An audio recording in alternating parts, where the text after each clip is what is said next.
SuNDAy 2K22, my career BJ on BJ Island.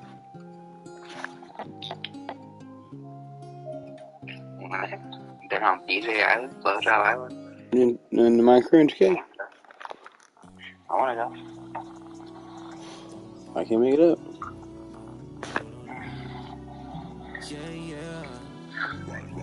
BJ. On BJ Island.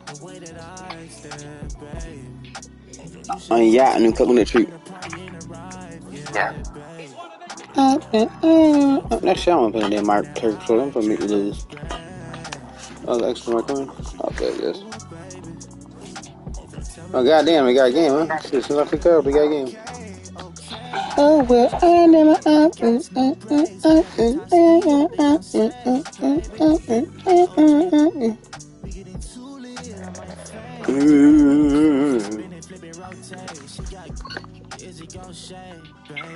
Walking up, having a play.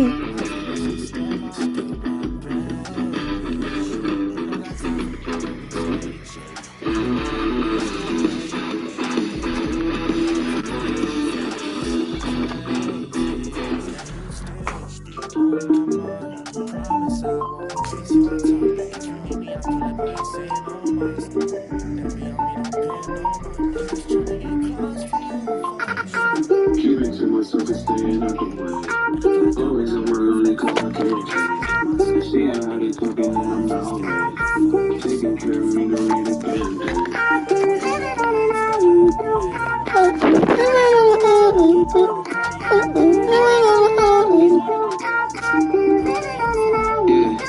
Shawty suck my dick, then I get lost in the abyss. I'm a quiet motherfucker, but I like to talk my shit. I'm off for Shroom, I'm off for Bean, I'm off for a whole lot of shit. You could bet I'm in my head, but you could bet I'm in your bitch. Look, these niggas be my sons, without me they be done. Where the fuck would you get all your move up pictures from? That's why I've been living on this island with my blunt, ignoring all these niggas cause my energy is priceless. With blunt.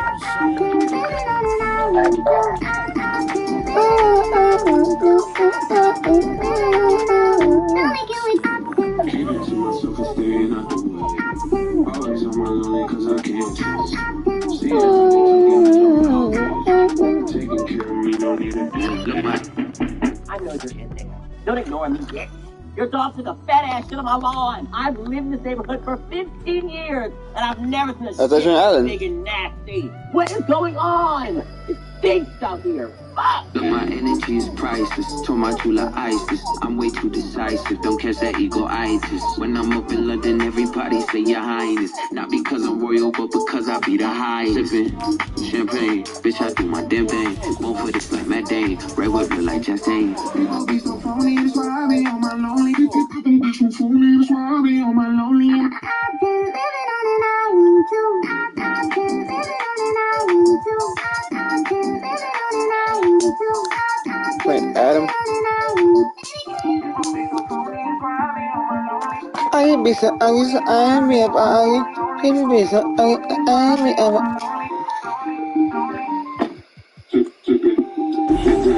It'll be the defending NBA champion Golden State Warriors facing the Memphis Grizzlies. It's the NBA, and it's live right here on 2K. Bet your NBA YoungBoy got more money than Jesus. You can show you. You do. Got more bitches too. Yep. There's a reason for Jesus. He only got one hoe, and the rest of it was just 12 niggas walking around the desert. What kind of lame nigga shit is that? That's your motherfucking favorite Christ and Lord and all that bullshit.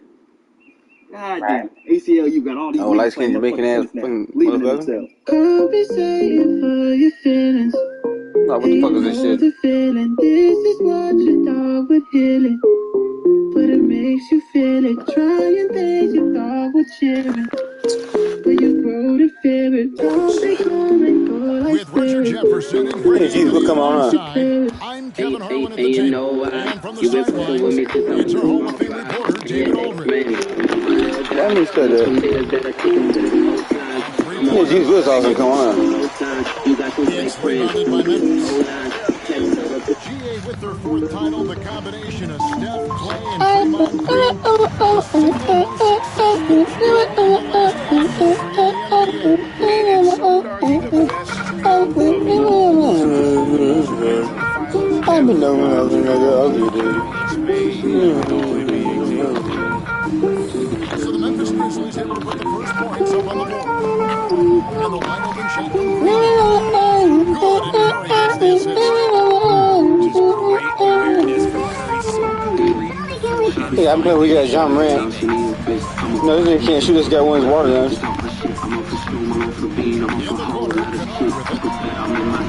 You can't shoot. This guy the water gun, man. You know that?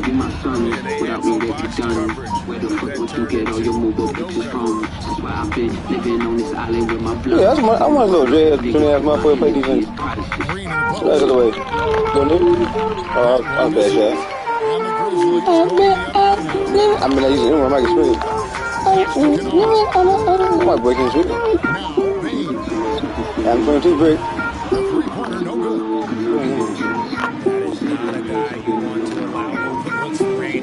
Lucky for the defense, he just couldn't get it to go. On the wing, Thompson. Your dog took a fat ass shit on my lawn. Three. That makes him so Oh no, it looks like it's like a nerd. from Rain.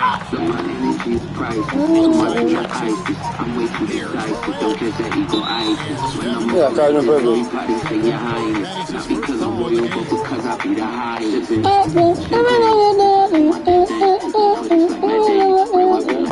I ain't put on the smell. 2 minutes in.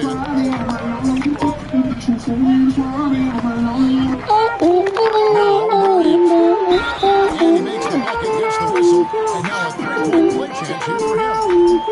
The agility, the athleticism. Morant sometimes, I don't know, he just seems unstoppable to me. He's got his first free throw attempt of the game here. Fairly standard numbers. Starbucks double shot energy drink. Focus to get you. But in 2022, he really started blowing the roof off. What gives you Doing energy? some tremendous things. And how about a 52-point game in February? I'm doing my body good. Those points came from I'm not in the team. I can't get it. This lotion does my skin and much for most. Am I doing it? It's so good for ingrowns. Thompson surveying the floor. They kick it out to Green. Off the mark there with the three-point shot. So damn long. It is Jackson with the ball, bringing it up for Memphis. They trail by 3.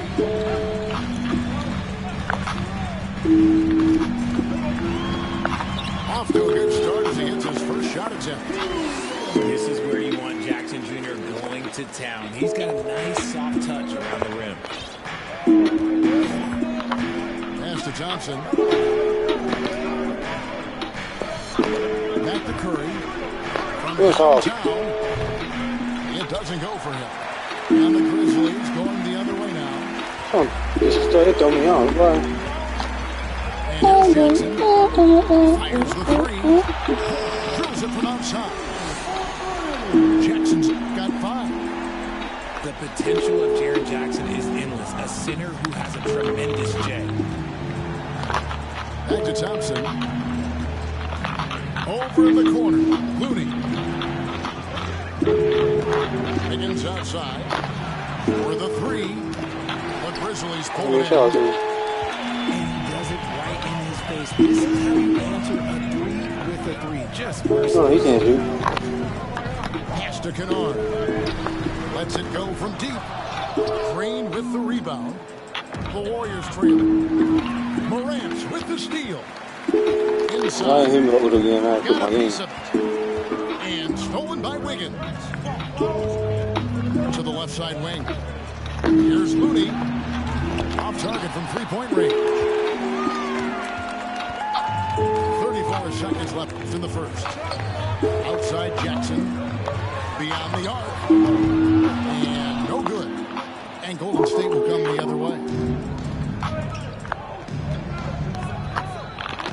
Curry looking around. That shot is no good. And he's 1 for 3 from the floor.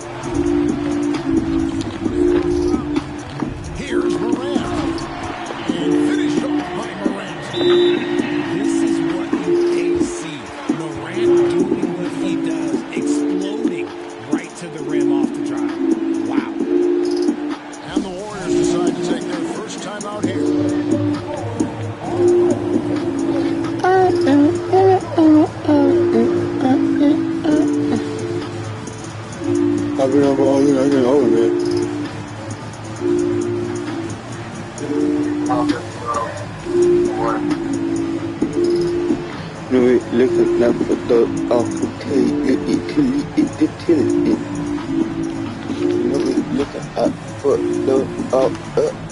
looking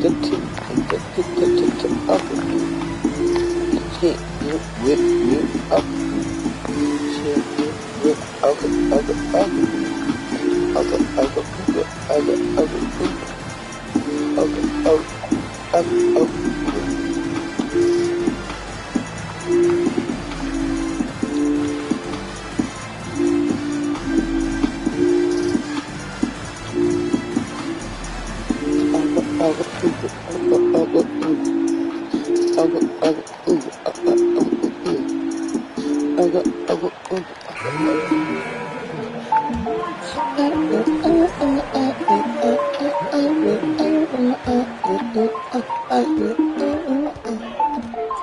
Here's Curry.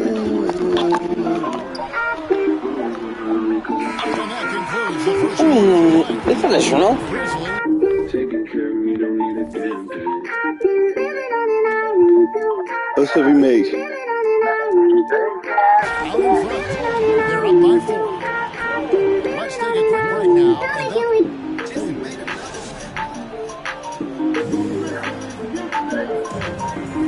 And if you're just joining us, we've played through one quarter in this one. And taking a look at the Grizzlies' performance here, guys, what have they been doing or not doing? What we saw in that first quarter, they won their matchups defensively. Hey, we don't got damn beat. Difficult as possible for the offense to find clean looks.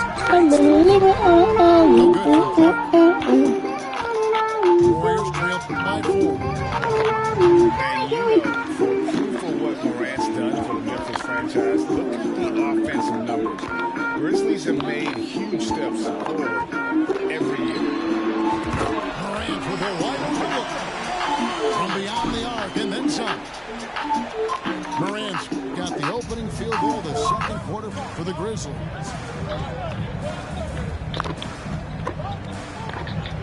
And here is Curry.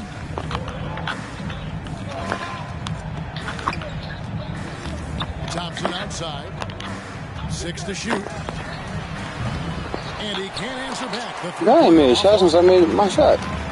Greg, the improvement since Morant arrived has been very steady. And the Grizzlies went from the 20th rated offense in his rookie season to number 6 He can in shoot. his second year, and then all the way up to number 5 last season. Ja has turned him into a power. We can give him jump shot. We can jump first the game and the game in this shot. Pop like you shoot. Thanks, Kevin. Of course, the Warriors' offense stands out for its emphasis on ball movement. Coach Steve Kerr says if you get to touch the ball and be a part of the action, whether it's a man, ball mover, shooter, dribbler, more capable of ball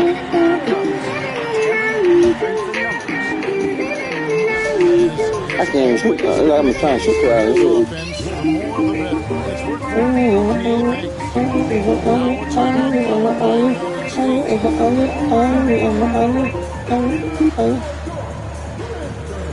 I don't miss the old brown over bed. I need the old brown over bed. You tired? No.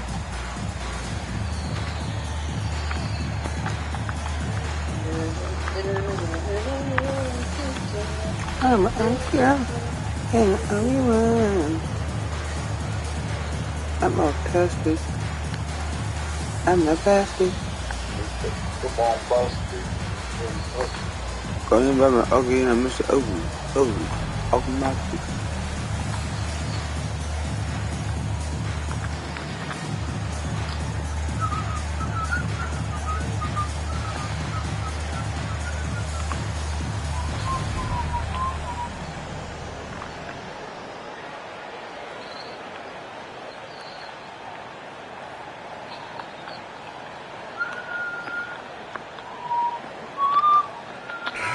different Oh, but games, it's different officials. Something that might be called a foul in one game, Greg, may not be called in the next. As a player, how do you adjust to that? Man, it's a great question, and that's part of being a veteran. I learned early on, you actually scout officials the same way you scout the players. They have tendencies as well. And Green gets it to go. There you go again. A nice kick out after the D had collapsed on it. Pass to Aldama. From deep three-point range, Curry with the rebound. And it's Curry with the ball, bringing it up for Golden State. 7-point differential. Outside, Green. And Green slams it in. Oh, that's a major league throwdown. Keeps a tight grip on that rim, too, after the finish. Jackson with the screen. Aldama. A three-pointer is right on target. Aldama's got himself a Whiteoutdropbet.com. You see the consensus of Hard like tangle feel, but you stepping on the ride, let that even feel. Listen, baby, how does the major feel? Respect my aim because I aim to kill. That's the old bitch ass bitch. And the crime is bitch ass nigga. I talk bitch shit because I'm a rich ass nigga.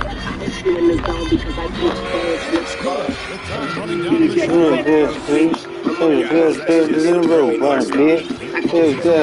Just takes like number 6, 5, 4, 5. Just takes like number. Yeah. There's a nice dump here. Crazy much. Oh, it's on. There's the left side. And trying to be that. And then I'm like, come, girl. And it's just things that could come, girl. They happen along Louisiana. They're just to live in Louisiana. We having them caskets. They didn't have us. They did a whoop and they went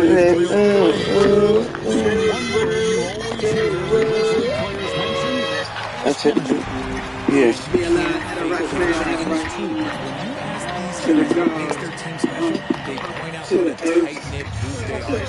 Now tell me what y'all smoking? What kind of heat y'all holding? Will it chick move holding? I got a bunch of bullets in the bag of guns of passes so my niggas can go by posting. Keeping our pockets bulging. We got the plan in motion. Yeah, it's a base and the bag guns are passing my. Come on. Six to come. Run in his mouth, put his hand on his gun. This is the guys, because we saw the what is this space station creed? Is it magazines say I walked on water, to the heavens, spit at judges, stepped on peasants. But in reality, I just entered the galaxy. September 73, I'm in the cloud stage, fucking these freaks. I have my hoes, and my mistakes, got them carrying my plate. Now tell me what y'all okay. What kind of heat y'all okay? What is it, more okay? I got a bunch of bullets in the back of those of apples from my niggas to my hot coat stand. Keeping our pockets bulging. We got the plan in motion. I got a bunch of bullets in the bag of guns. I pass them to my niggas. Come on, my niggas smoke with one lump. If they talk, we might die. Cross from the street, you know, it's empty. We about to collide with the enemy. Only way you die if it's meant to be. Fucking with the enemy. No discussion is the principle. We bustin' is the enemy. Now we have to go to Mama Duck. Like we came to fix the sink. My kind of war. Death, angels coming for you. Spirit horse running from your body like young guns 1 and 2. Paramedics fighting for you. Who's gonna win? The hands of time or the hands of medicine? Don't cry, witness your fate. Use your weight. Walk by your casket, spit in your face. Into the falls, dog, the light was your guide. And when you're gone, all your niggas gon' light it with 9. Now tell me what y'all smoke, yeah. What kind of heat y'all holding? Bullets your creep, move, holding. I got a bunch of bullets in the bag of guns. I pass them to my niggas, come on. Pop, coasting. Keeping our pockets bulging. We got the plan in motion. I got a bunch of bullets in the bag of guns. I pass them to my niggas, come on. Pardon, but I got a question right now. Tell me to get my phone down, nigga, right now. Where's my phone, man? And we've got third quarter of basketball for you. 2 quarters in the books. Pass to Aldama. Here's Morant. And Morant throws it down.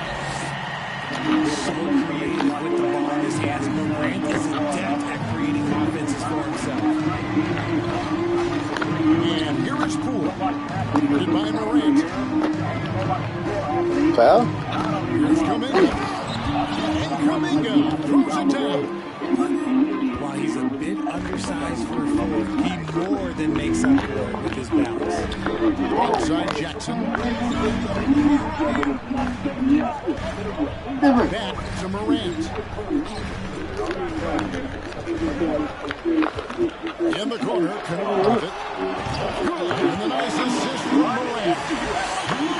Kennard got the lead up to 13 now for Memphis. And with the lead, I like the strategy here. Continue to get the ball to guys who can do something with it. This is when good players really get after it. He can sense that they're reeling, and he's going to put his foot on the pedal. Morant looking around. Takes the and the rebound goes to the Warriors.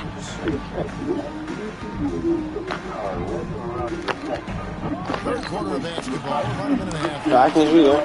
There's Willie, and he's fouled pretty hard on that shot. Man, ain't that something? To pick up the points of the Warriors shooting their third and fourth free throw attempts of the game. And really, the line all season has been terrific. 79% as a team. And from college to the pros, Richard, you played for some legendary coaching. And speaking of coaching, that's something you never changed up. Coaching, the amount of hours that you have to spend sounds exhausting. I love my job right now, and you know why I love my job? Because I get to work with you. Oh, listen, and the feeling's mutual. Getting the latest now from our sideline reporter, David Aldridge. David, it's all yours. Take it away. Thanks, Kevin. We've heard about player tracking on the court, but now shot tracking is helping players refine their strokes. It measures not just makes or misses, but the arc and the depth, and the left to right direction of shots. These systems provide instant feedback to shooters, help them find the bottom of the net. Kevin, back to you. Sign me up. That is a fascinating score. David, thank you. Not watching the line there. That'll be a backcourt violation.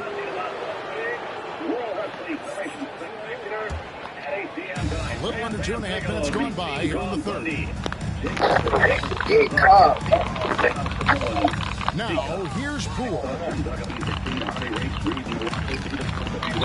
And Jones pulls it down. And it's Jones with the ball for the Grizzlies. And there's the call on Dante DiVincenzo. That'll be his second foul of the game. And the Warriors making a change here. You watch the lineup, Randy Sammy. Now, Jimmy Hart is going to be suspended high above the ring in a steel cage. But as I understand it, Peggy Sue, a hockey talk man's girlfriend, is going to be in his corner tonight in the Boston Garden. In the guard, yes. And so it's Memphis with it, leading by 12. Pass to Brooks. Outside, Jones. 6 on the shot clock. It's up a 3. And that one is off. As the Warriors taking it the other way. No good.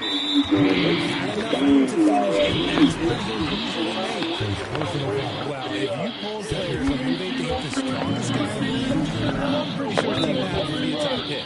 And for Adams, his strength makes him difficult, Richard, to deal with. Oh, yes, that absolutely. He's had some of the hardest screens in the league, and he's been one of, if not the best offensive rebounders for over the last decade. Look, it takes multiple people to box out that large unit. You will not interfere.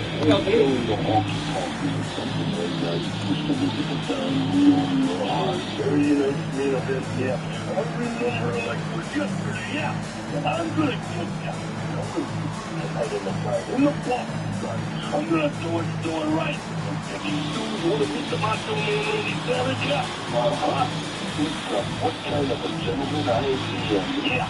Down in the dirt. All right, put on. Good night. It's gonna be 8 o'clock tonight. He's a one-year-old right now. So timeout called here. First for Memphis. Adjustments are a part of the game, and the coach sees something he doesn't like here. Yeah, this is a good opportunity to get your group together and make sure everyone is on the same page.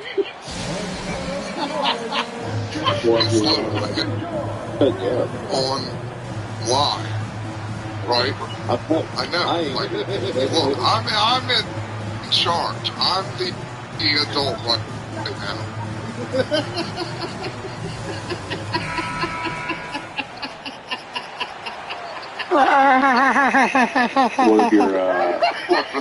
One of your young ones. That's really not right now. I know. I'm not the one. Memphis leading by 13. You go ahead and follow that. Kennard with the ball. I'm the adult. The Grizzlies with another miss. Here's the Warriors with the ball. He Some is tough older offensive sets. They want to turn it around. Right now, you just need a bucket only to get some chronological. momentum. Not mentally. With how much Draymond brings on the offensive end, Green gets a lot of dunk opportunities.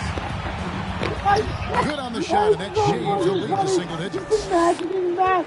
Green's got 9. Yeah, the D has not been able to I'm in like a fucking suit, like a big suit that like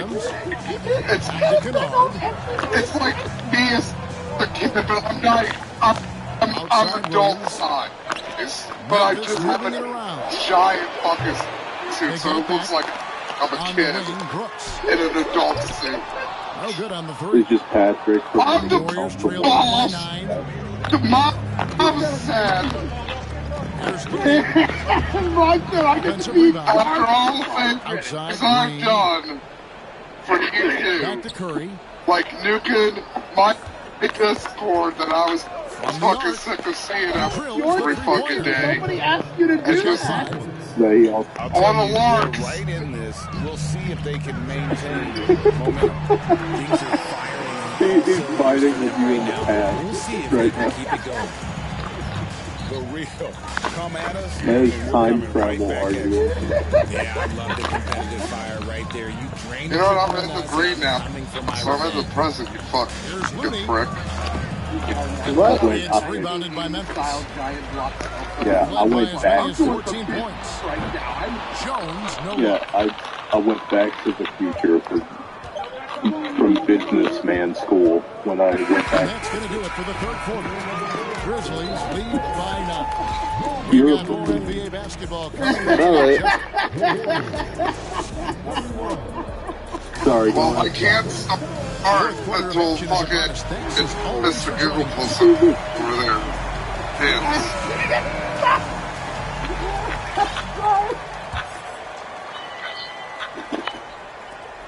Jesus Christ. And here's Do you again? for the Golden State Warriors. Alright. They trail by 9. Oh, you give me the reins. And we haven't even gotten to the Thompson, the bounce pass. It's all just Pass to falling Wiggins apart. I hope you're happy. Shooting I foul got as the my whistle blows. legs kicked back. I'm Free throw. You know who's not going to get their legs kicked back because they're not getting a break this week because they're still going to be the reading bench. One year. Yeah. That was a long.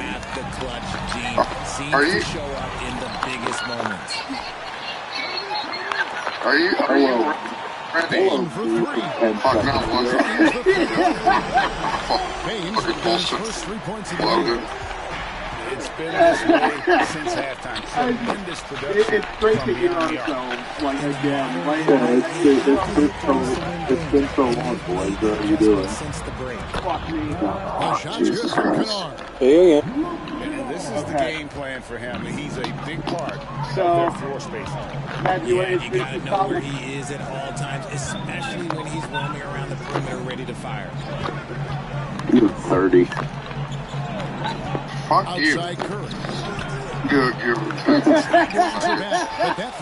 Give him 30. I'm pretty sure we're right on the bottom tip. Yeah, it just got to him because I heard myself say 30. It's not that this Such an open push look. up that shit like a fucking crisis right retard. And you Last touch by Morant. You shut up. About a minute and a half into the fourth quarter now. Outside for Curry. That's it. Coming off the assist from Thompson. And the greatest shooter we have ever seen, Curry. What if I just step over the episode? Back to Morant. Here's the try. And finished by Morant. Like a nice quick bonus move. Rubbing it in their faces. He is never going Matt to take figures his out foot time off to the travel. And that finish shows you how dangerous he can be as a Matt passer goes back and in a finisher. time for resetting his And a router. deep three from Curry. And another three for Golden State. So Even fucking a funny. half-court shot is a good shot for Curry. That's how good of a shooter he is. Hey, you can't focus on the ball game. Look at that. You really can't do the fucking ball game. After the fact.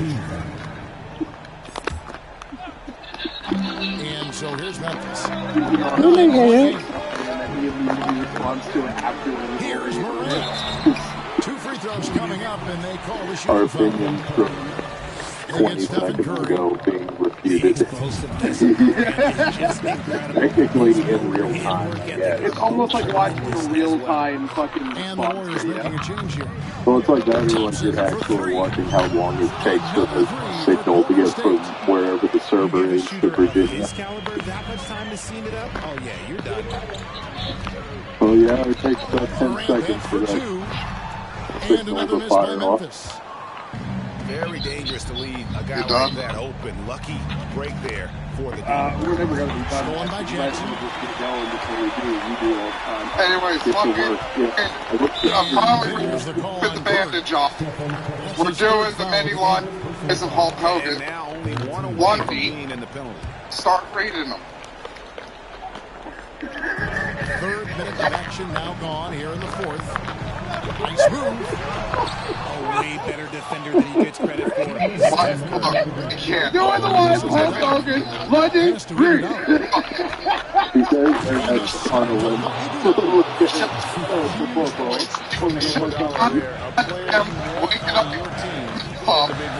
Morant with it. You And too Curry picks fucking him up defensively. tuck in. Now here's Canard. I would be trying, Nice assist from but Morant. because I'm fighting against not only the internet, Outside, but the Green. cruel barbs of my host. Pass to Thompson. Matt calling us from the heart of Africa. Right side Curry.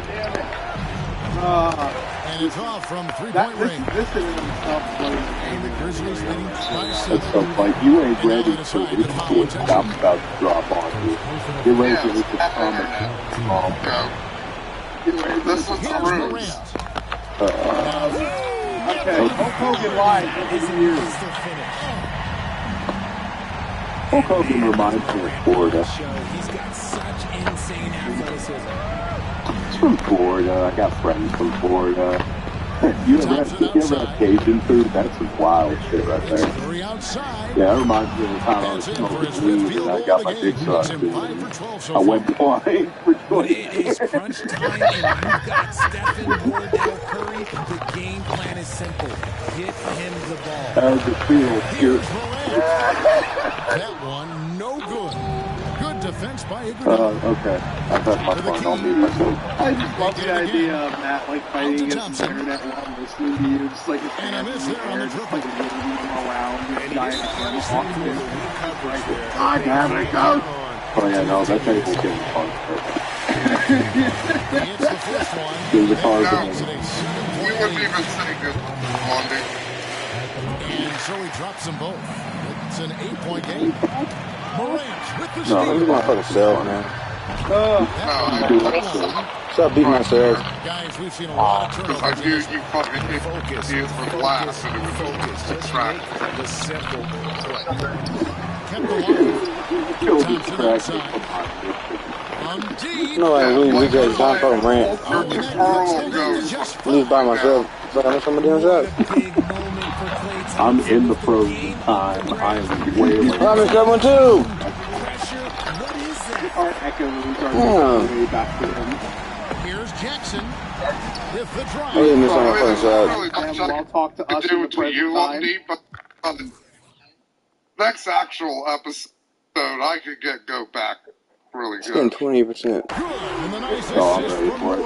Yeah, I'll take my 10 minutes for fun. This is the kind of team chemistry that you love to see. Oh, trying for it.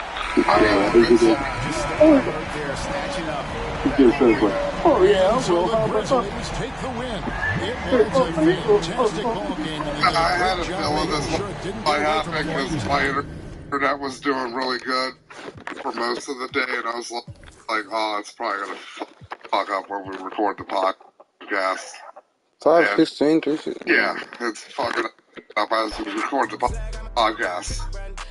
That's like the most annoying thing. It's not even like, oh, every day, like oh, at 5 p.m. or whatever, the internet fucks up. It's like moving. It's like a fucking shifted timeline of fucking bullshit internet. Bundy, we talked about originally when we came up with it. Should we get thorium? What the fuck? Yeah, What the fuck? We'll get, When you change a person, fucking every person changes. Because I was going to be your individuality. Guy, but my well, right now it's actually state. Well, never mind. I jinxed it. It's fucking red again. Now it's great. I'm just chasing the fucking dragon. Do seashells, she sells seashells, Matt. Do that while you're waiting for it to fix. I want to hear that. No.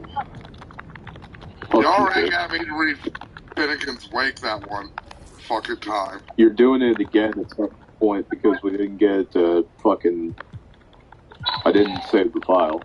I know I'm doing it again. And I'm dreading it. What was it you're gonna do, like... You're gonna get high before you do it or some shit? I can't remember what you said you were gonna.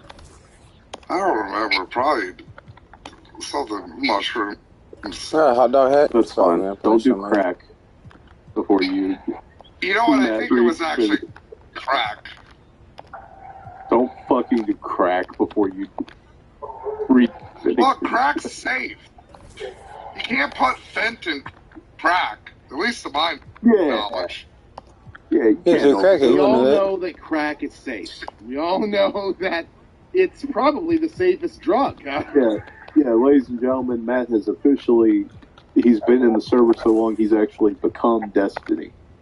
He has endorsed that an 8-year-old can probably do crack and be fine. Dog, dude. No, dude, fuck dude, that. Children don't deserve drugs. They have happiness and blissful ignorance.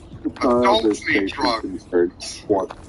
In fact, if you're a child but you're caught using drugs, you should be executed. What a maroon. Where you at, Thorium, bitch?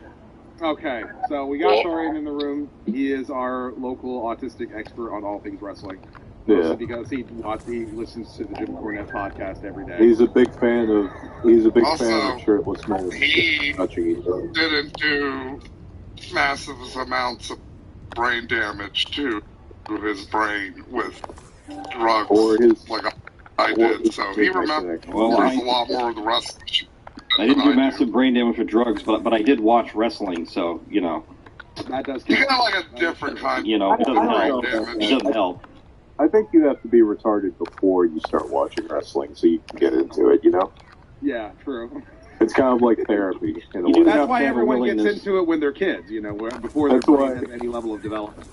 Yeah, you get into it as a kid, and then you can suspend that disbelief as an adult. You can go back to that childish state where this dumb shit makes sense. It's okay, the many lives of Hulk Hogan, and there are many. I've got a list here. There's probably more I don't know about. There's so goddamn many. I've got a long ass list here. We already covered a wrestler. So interestingly concerning that, Dorian has a friend who did the stunt work for the wrestler, so he's got some level of connection to this particular line. Yeah, I'm strangely informed on this little bit of wrestling lore. Where apparently Hulk Hogan claimed that Aronofsky offered him the lead role several times and he turned it down because he didn't think he deserved it. Because he's very well known for his incredible humility and turning down projects, and not the opposite of that, where he seeks out shit where he doesn't belong. You know, like the WrestleMania with Bret Hart and Yokozuna. How would I just win? How would I just show up and win? It's weird. And I looked ridiculous. Because he doesn't have to do that. It's Hulk Hogan. Hulk Hogan. He's literally one of the biggest wrestlers in the 80s. Yeah, he never left his carny brain behind, even when it was entirely unnecessary. But that's his whole life. He lives his whole life that way, just being an annoying blowhard. Why stop now? It's gotten me this far. You know, there's no need to switch gears. And we'll see. There's some really fucking carny ass bull. Like this one. This is like on the Hogan scale of lies. This is like a 2. It's kind of funny because Darren Aronofsky, Hogan has told this lie so many times. Darren Aronofsky has had to come out and been like, no, it's... We never considered. We wanted to move, of course, because you're a fucking god-awful actor that we all saw in the worst movies with the worst acting. You're such shit. I started OSW review was going through some WCW material, and they showed early Hulk Hogan there, where he was still trying to be the good guy from WWF, his WWF days, the red and yellow, and everyone is tired of him, and everyone is sick of it, but they just don't know. He doesn't know how to do anything else before it gets to the NWO. Well, not even that Monster Mash, but he's on that stupid-ass show, Thunder in Paradise, and I knew that sucked so hard. I had no interest in watching it at the time. I took one look at the advertisement, like, haha, no. But it turns out he cannot act worth a shit. He does promos just as acting, and badly. It's like, just do a promo, Hogan, only quieter. And that's you ever see the scenes, Thorium, from that show where it's not even something from the show, it's just something they caught in the background. It's like, as Hogan's driving, there's like a kid with the dog, and he just throws the dog into a river in the background. So, won that game? I didn't know that bit of lore. Yeah, it's weird. So they just happened to catch someone being a criminal in the background? Yeah, just animal abuse. I mean, to be fair, the kid might have been playing with the dog. Oh, these motherfuckers lying? I think it's been a while since I've seen that clip. I think the these kid was motherfuckers like lying? Swimming trunks, so he might have just been like, these motherfuckers lying. Hey, I'm swimming. The dog might want to swim too, and the dog was like, look, you didn't know how to make up a lie. I can't tell you I don't want to swim, but I really don't want to fucking swim. I'm not going to put that on Hogan, but no, didn't know that one. I'm waiting for, if you have a list, there's a couple on the list that I'm absolutely waiting for that are goddamn hilarious. I'm waiting for, because Lundy's... I mean, Lundy and I'm going to send it to you privately. I'm going to send it to you privately, what is my favorite bullshit Hogan bit of bullshit. Why isn't it private? So, by the way, can I guess, where on the list is that? Did you rate them? Did you sort of rack and stack them? Oh, no, it's not ranked. No, he just grabbed it. Tweet thread. It's just like... Okay, got it. I thought you might have put it in some like ascending order, and I was curious how close I got to the top. No, this is my topic. I'm too lazy to do that. This is Matt's baby, so just like if he was an actual... Meanwhile, he'll make a fucking list of all the acceptable Yakubians throughout all of time. It's time for the NBA. Yeah. Live on His laziness is on and off. Well, it's fun to get laziness versus autism. And our sideline reporter, David Aldridge. This is Kevin Harlan. It's not me, our visiting team and the home team. Laziness and autism, and they're both gay. Davis in the corner. Morant outside. A three-pointer off the mark. Claimed that he was an all-state pitcher. Great defense by Giannis, using his length that time, and that shot had no chance. Yeah, That's just a lie that every uncle. Inside. Yeah, I mean, it's just, again, these are the basic Well, you got the light wrong. pro wrestling, will tell. Of like, man, and it all says something about what they think of pro wrestling. You know, they understand that and they do a thing where. Because of his mention of the Cincinnati Reds, right? Out of the block stance. Do you know which He can't let Giannis get that deep and establish that kind of position. An all-star in high He's going to miss something in that baseball. close. Who was for the nice to get the easy look inside. So he's literally just still in the Macho Man story. Yeah, Macho Man was in the New York Yankees. Well, he's on the way, so he's probably going to talk over you. He hears everything that you say like 10 seconds after you say it. Yeah, I just want to give you a full heads up on that. Okay, I just figured, well, you'll finish and I'll finish. He'll power himself down eventually. So, yeah, essentially, I was going to say he knows, Hogan, here's the part off that lie that's smart. He knows that pro wrestler isn't an athlete, the pro wrestler is not respected. And so you come out and say, well, it could have been this and it could have been that. You know, if not for the arrow I took to the knee, you know, I would have been a pitcher or a football star or something else. And you know, so they all have the Skyrim guard backstory. You know, about something else. With Hogan, at least. Because, like, I think there are actually a number of people. He was literally just a beach that, like, was a good. He had a good physique, and they were like, oh, we can probably do something with this. Well, the first thing they did was kick his ass and throw him out. That's the first thing they did. We'll see exactly what Jimmy went into. But he'll talk about how he's the toughest dude. But they don't know the lie again, because that was par for the course for a lot of promotions, which is just to kick your ass. You know, like okay, and then just whip your ass. It wasn't.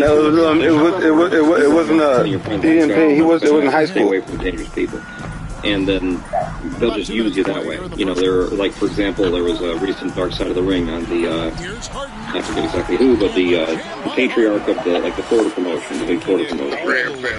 At the time, the Graham family. And essentially that was a very big thing. And there was footage of Bob Roop, former U.S. Olympian, just smacking the hell out of him, traumatizing and beating up just some dude who thought he was an angry wrestler. He has wrestling trunks and everything. He was old, he was terrible, granted. And he's not going to end.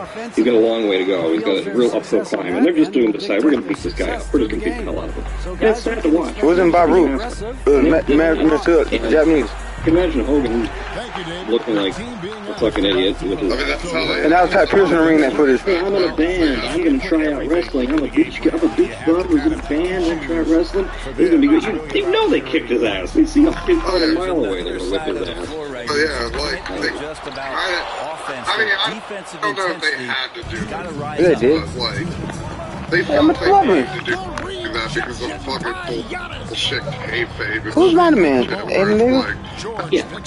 want any students just coming in here and immediately learning, like, this is they don't want to give up their tricks.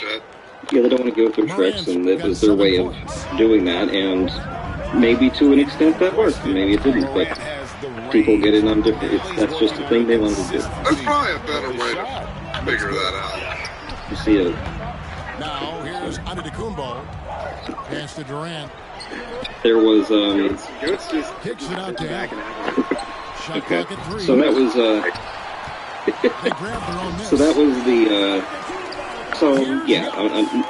that's actually a fairly tame lie, a resume bolstering lie that someone could have bought into.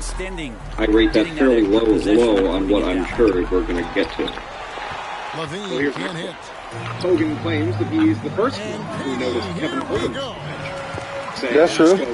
Well, I wonder about those bigger guys, how much easier a read is like that. And Allen finds the open guy set up to shoot it. Having a great reputation. Still getting warmed up offensively. Okay, that's just well, I mean, his timeline is very bad. It's possible that he comes from a parallel dimension where time is not linear, and there's no clocks because there's no point. Yeah, so I think that's a current thing.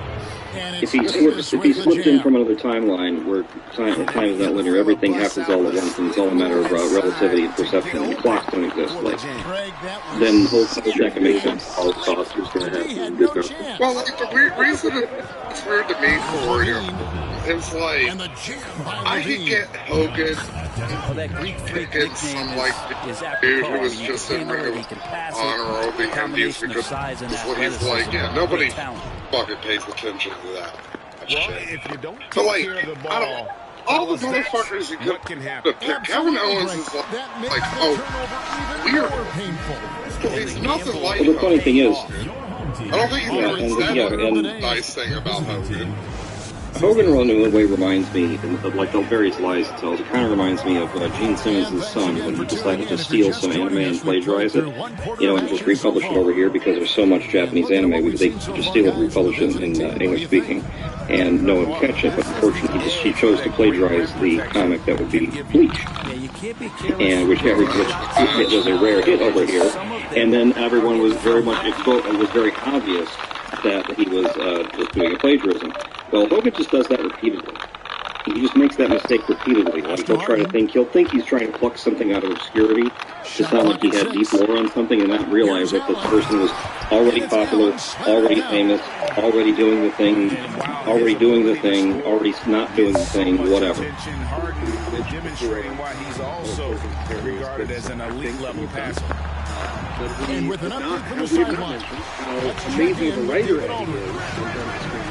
Thank you, Kevin. Well, Kevin Durant learned an important lesson at age 11. His dad cooked him one-on-one, dunking on him and talking trash. Durant started crying and he locked himself in his room, but... Okay, well, it makes a little bit of sense to tell because he was a famous union buster. Essentially, Jesse Ventura, the story goes, is Jesse Ventura was actually trying to use WrestleMania 2 to organize around, because WrestleMania 2 was a rather strange thing. Vince tried to top WrestleMania 1 by simulcasting a bunch of things, and then immediately Jesse said, "Look, there's a time. It's right now. If you want to threaten the walkout, there's like a 3-in-1 event he's going to do that he's going to look really silly on the live broadcast for. So get the time for it." And then the Hope immediately gets on the phone and rats everyone out. So he does hate unions. In fact, it was pretty funny because his daughter was happened to bring up the necessity for a wrestlers union to some wrestling podcast guy, and apparently she didn't know that story because she's like, I think wrestlers should need a union, and then the podcast goes, yeah, I think so too. I wonder why we don't have one. Have an idea why we don't have one? Fucking with her right to her face because she didn't know. Jesse learned this. But it was right there. It was speed up for the guy so well. They couldn't think literally every time since Jesse. I'm sorry, got to it. That delay was so long that I actually did stop. Rick Hogan's music is bad, and well, yeah, her music sucks, but like who deserves to be assaulted? But, I mean, it was just, it was right there. She teed that up for that guy so well, he knew the deep lore. Oh god, that echo is fucking cool. Wow, it really is. Before I know what that was. I thank Thorium and Thorium too for this one. I really think. We like to thank Thorium and Thorium from 10 seconds ago. We'd like to thank Big Lumpy too. We'd like to thank Joe too. We'd like to thank Thorium. So far, the only lie they told other people in the show. Very much. You couldn't tell because Focus isn't talking, but his self has been chiming in about 50 plus times so far. Yeah, honestly, he can't shut the fuck up. Yeah. When he got to that realism thing, I was a little bit iffy about it, but you know what? He stands by his convictions, and I respect him for it. I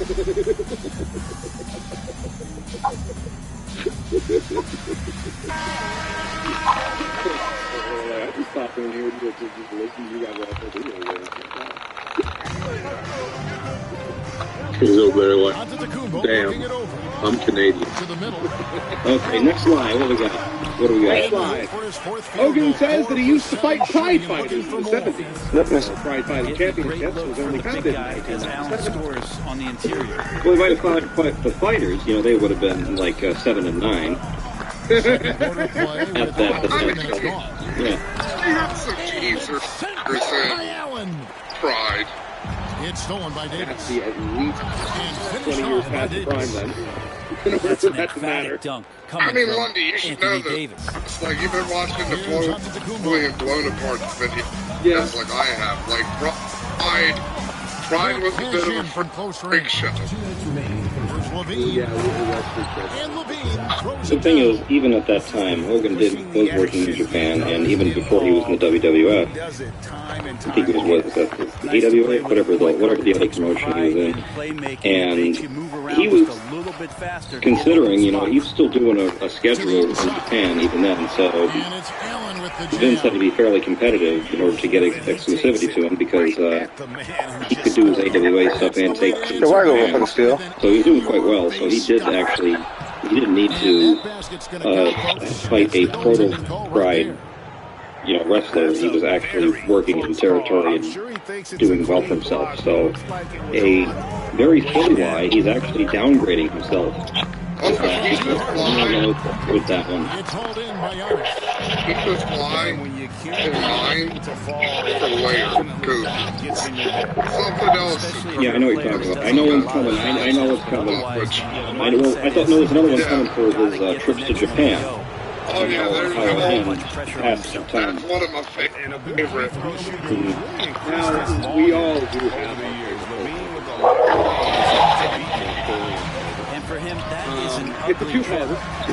Number one, the Hulkster claims to be the first to slam Andre the Giant, and that Andre weighed 600 pounds.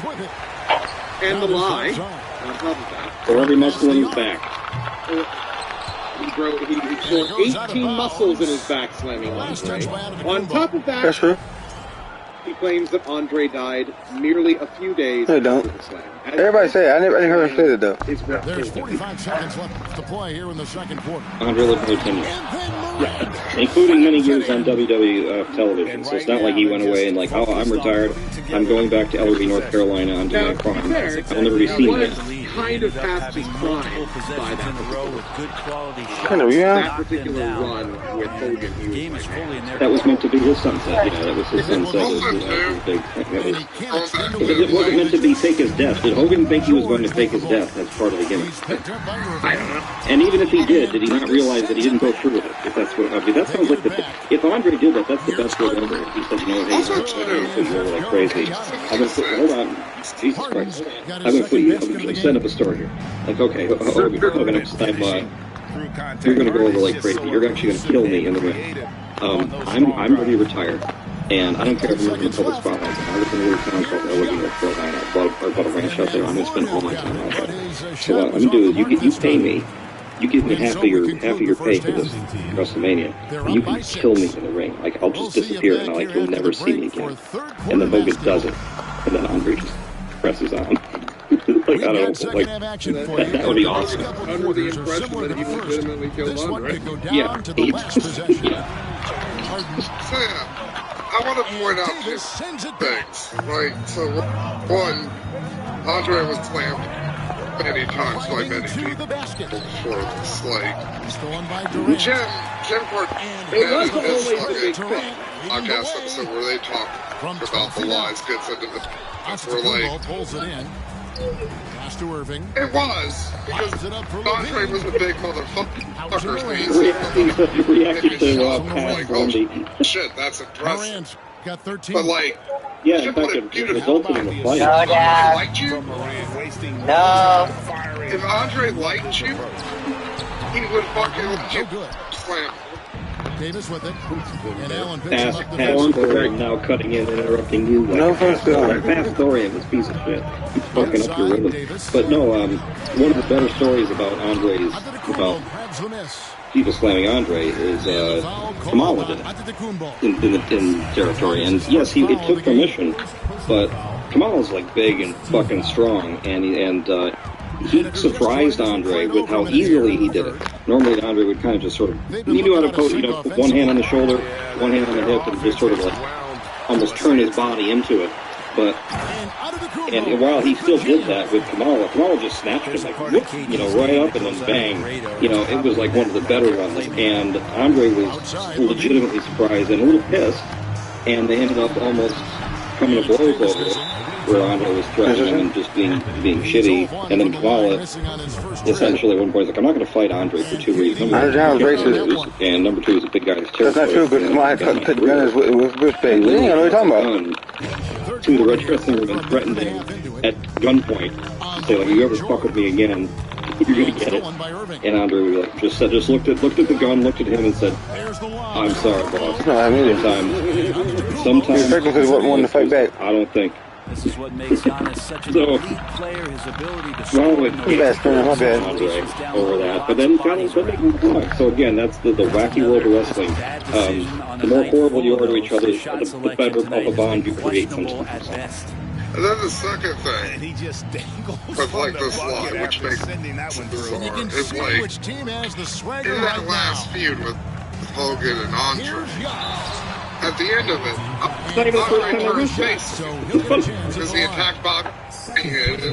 So tough to contain the length of Giannis when he takes those strides. It's not even the first time they fucking wrestled him. It's not the first time they wrestled in WWF. They wrestled in WWF before. Would have been the first fucking match. Yeah, so it's just like, probably. Again, like, we're starting to get into some weird ones. Well, but here's the thing. If he wants to sell, in the run-up to WrestleMania 3, they did sell the thing of he's never been slammed. So that's what they did. A whole angle, like almost a year-long angle with Big John Studd trying and failing to slam Andre and having like a money challenge over it. And it was like really built up for yourself. So Hogan is saying this in that era, because it's part of the, that's part of the kayfabe, it's part of the long-term story, but they keep banging on about it years later on news podcasts after he's, where Andre is clearly alive and clearly working and clearly in other WrestleManias and clearly on my television. He's dead. Oh, my hand. And that one goes. There's the other thing. Oh, sorry, Lundy.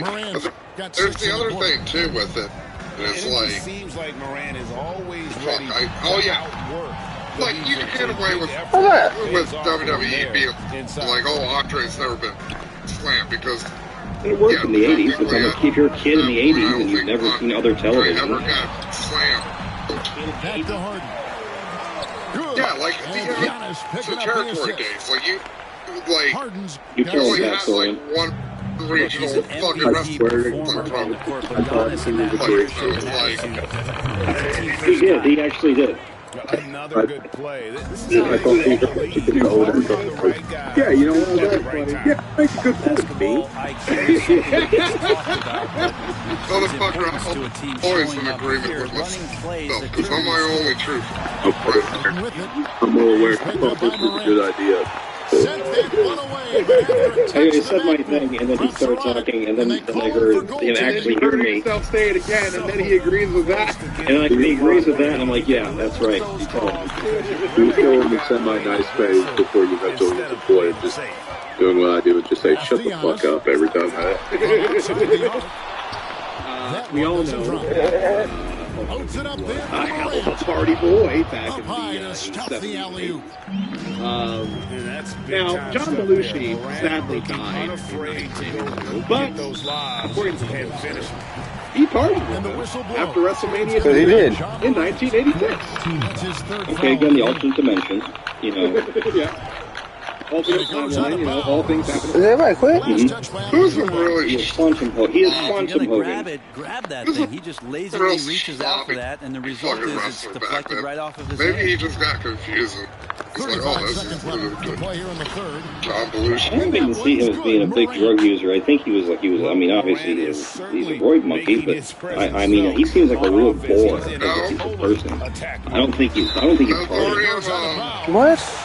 Hogan was he was big into it. I know at least was weak because Ultimate Warrior in his YouTube video So when he was still fucking a crazy homophobe and he would do anti-Hogan videos, he talked about how Hogan would always say a day without weed. Day without politics, day without sunshine. Sunshine. You can do weed, but I don't even count that. I mean, in terms of like doing the, you know, the coke and the real party drugs and the. We're talking the 70s and the 80s. There's like weed is the least. Yeah. Like, who gives up? But I don't think that Hogan was into any of that other stuff. I guess in a way that's the one redeeming quality is that he didn't fall down the drug, you know, the drug staircase like so many others. I mean, the one drug he did take, he seems to be genetically predisposed. None of these lives. Enhancements. You can just keep loading him up, and he doesn't die. You know, all these other wrestlers just fucking fall over, grab their chest and fall over, and he just doesn't. I zoned out for a second, and I was legitimately like, is Matt criticizing someone for smoking weed? Yes, he's done that a bajillion times before. That's not surprising. He's such a square. He's still such a square. Yeah, you are a square. No, not Matt Hogan. Well, they can go either through or around the defense. Do not live in a glass house. I disagree with Prefatoria, but I agree with inside of a shattered grain of glass. you. Look at I remember 10 years ago. There was a video talking about how much he hates other people who smoke pot. Like, I bet he gets a good look. Well, that's also a good strategy because, you know, talk people out of pot, so more pot for him. Exactly that. I want to share my fucking Why is that name stop fucking Dwayne Allen? One of the main reasons he doesn't want me and go to this. I was more confused. Such an unpredictable I was more confused because this was right after something to do with like the league.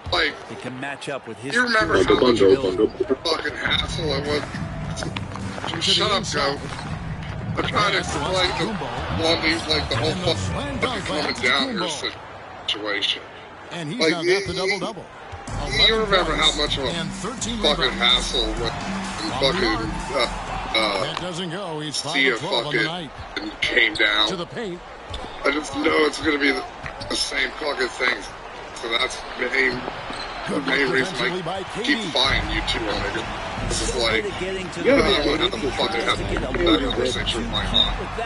It was so fucking annoying last time. Pretty much not a I mean, you know what's fucked up about that? My sister stole my fucking slip. It's not even here anymore. It's down in fucking Richmond. With the two-hand flush. Going for the throat. Fucking Animal Crossing. I made the mistake. Nobody around. Look, I want to get it back. But every time she comes up, I keep fucking to ask her because it's like, I made the dumb decision to be like, oh yeah, I got Animal Crossing. And she's like, oh, I want to play Animal Crossing. And just never gave it back. But like, look, I promise you, cross back over to my place. He's off on that one. Because I want to play the new dumb Pokemon. Yeah, that year I wanted to delete that Animal Crossing account like I did my fucking Discord server. I didn't have the strength to do it then, but I have the strength to do it now. That was the other reason one day I let her borrow it, because I had stopped playing Animal Crossing for a month, and I couldn't even look at my Switch out of guilt, because I thought I'll have all the little fucking animal people like and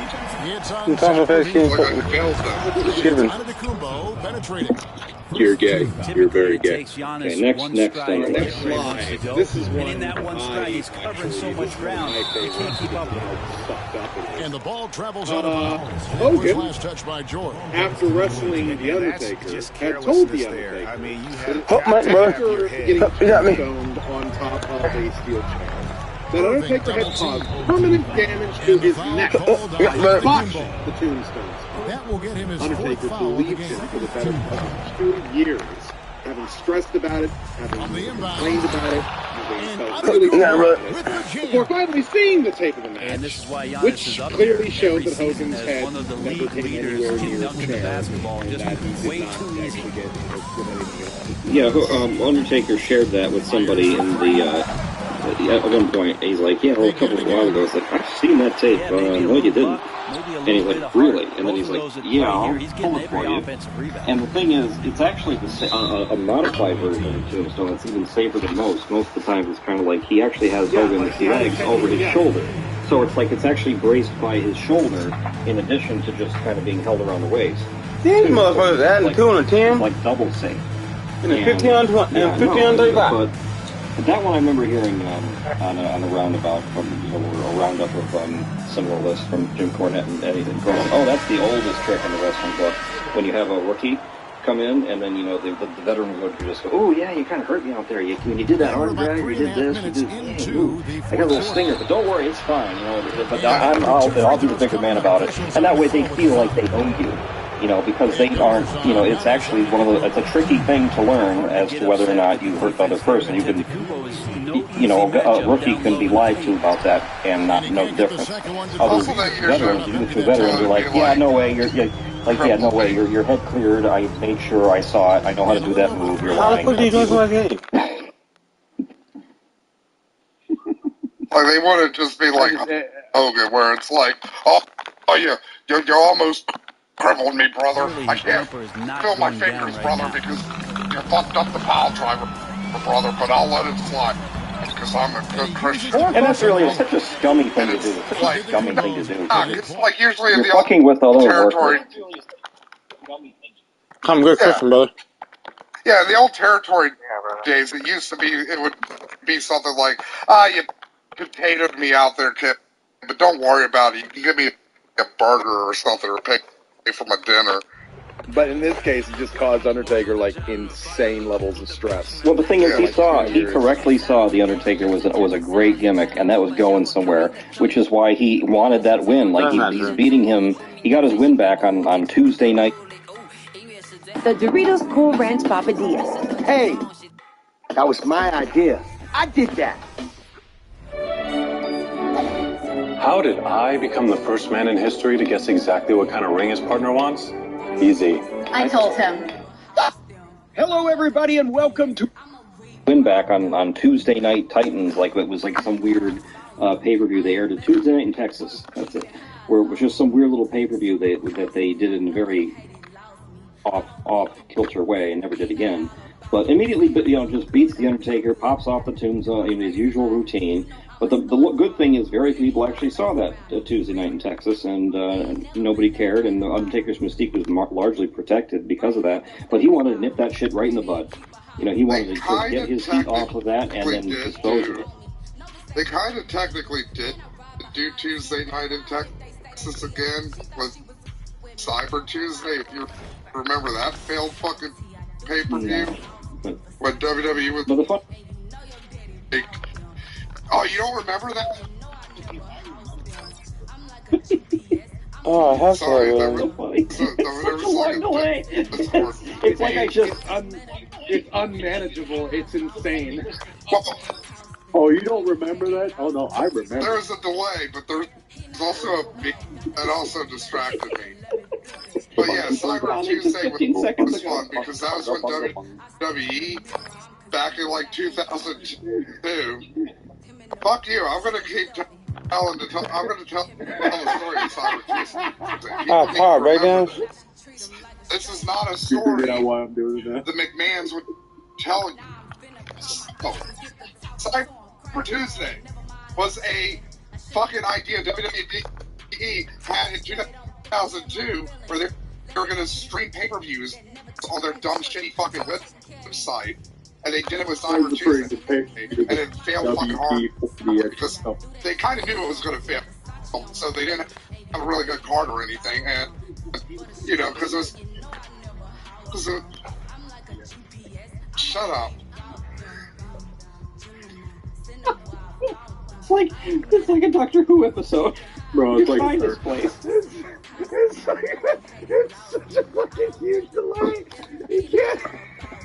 I start talking, and then he starts talking. I stop, and then I realize that he thinks that's silence, and then I'll start when I just. You'll speak for like 20 seconds, and then after you get done, we'll just hear the whole fucking thing again.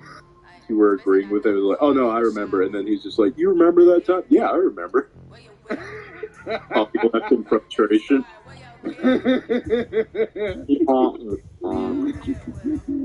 Alright, with that, take my final sip of lemonade. God bless America. God bless that, but get on America, bro.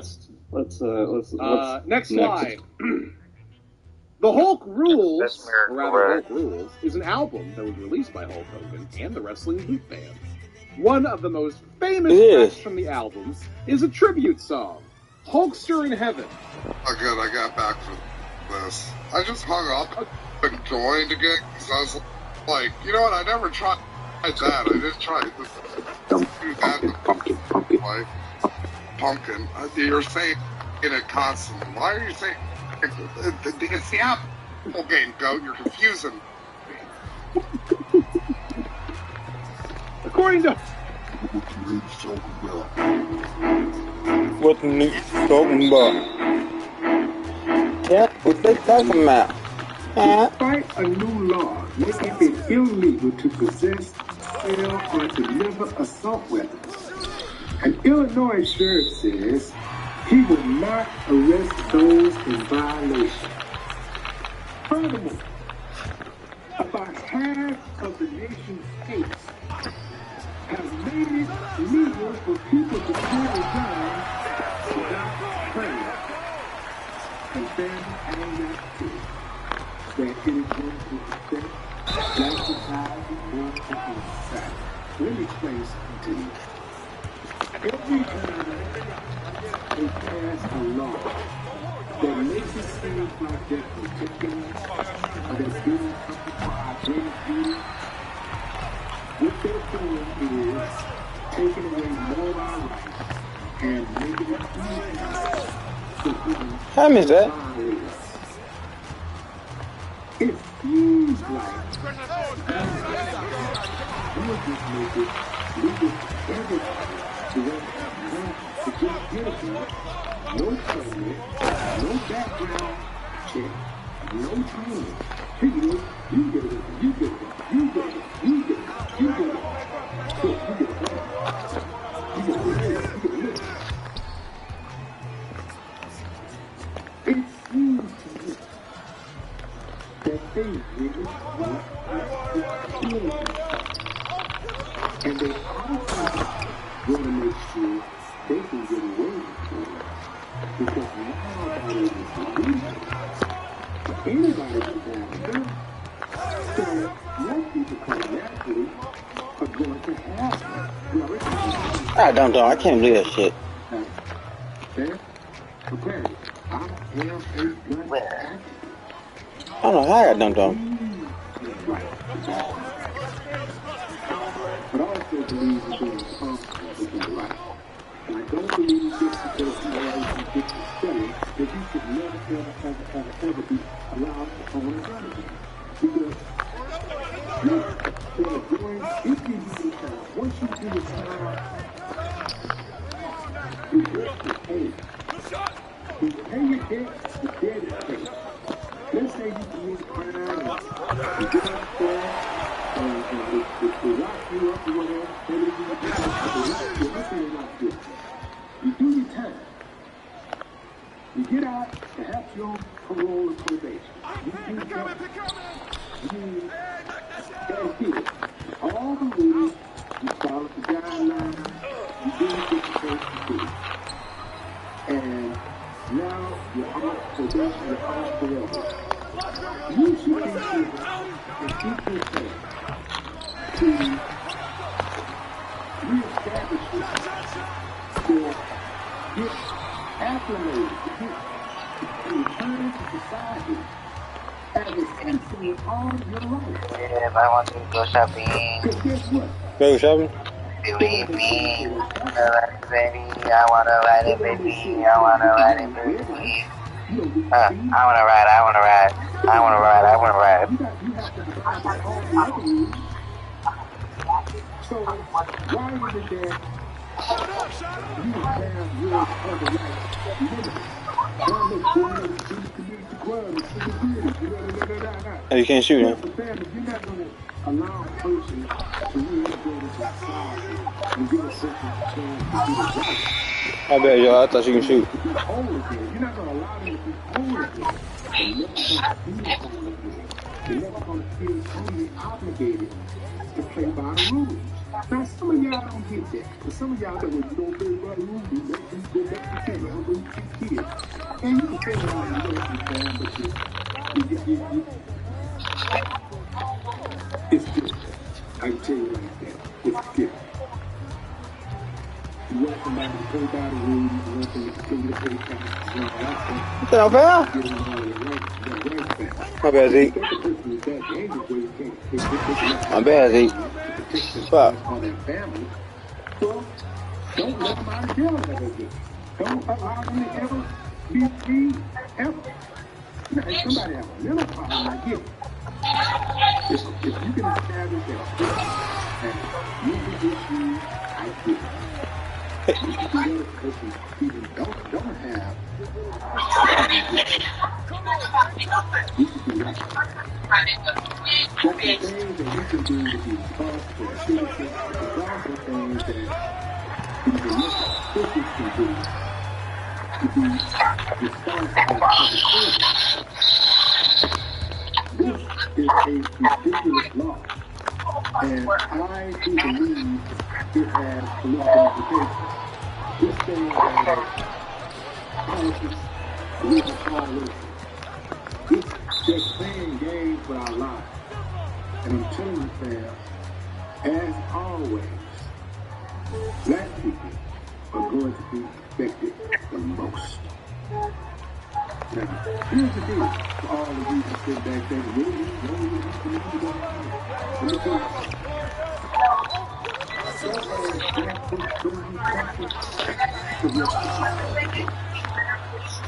Just like every time this country needs to be bailed out,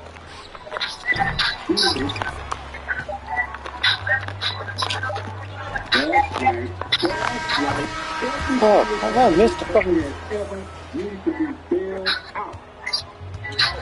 Black people have been right on the front line. Not kidding me. No, really.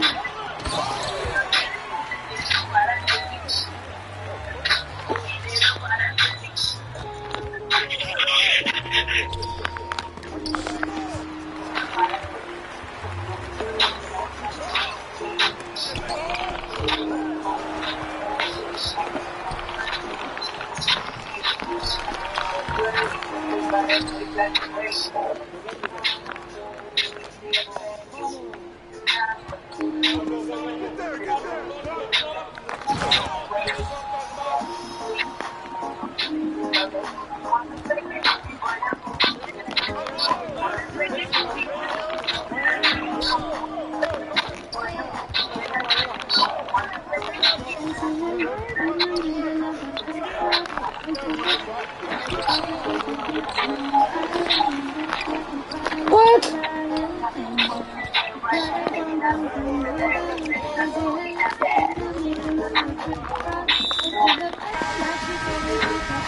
I said I fucking smoked that shit.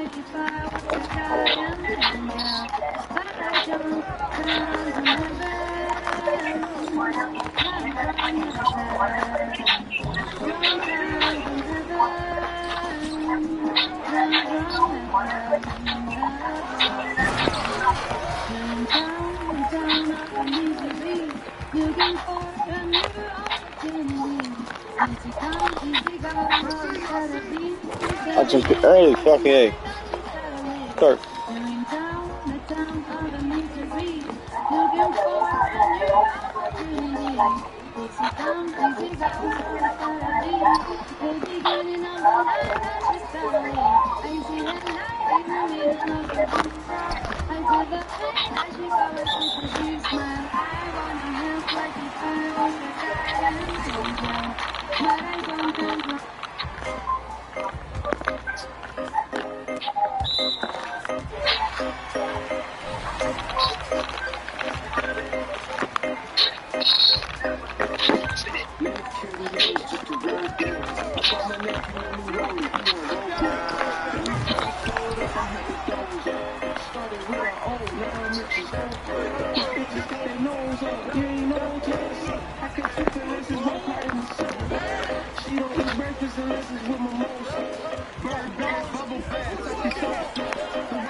I'm a fun people person. You won't parry us. I can't shoot hoops and jewels. I might chip a two. The lemon off. I got ADHD and a short fuse. When shit hits the fan, I might tip on the roof. Rather run through the rain than to ask you to borrow an umbrella. I don't fly helicopters, don't trust the propellers. I don't trust the way they spin. I'm relying on the wind. Too many climate change barrels. I'm gonna take drastic measures. I'm a I ain't not. They played me, so I said, damn that.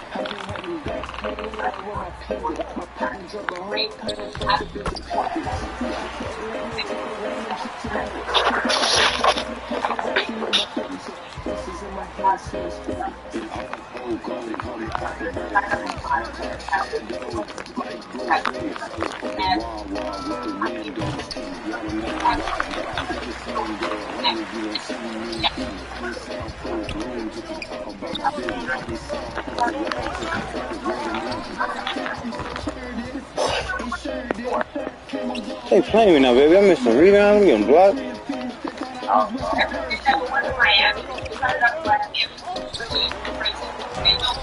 This little to make it.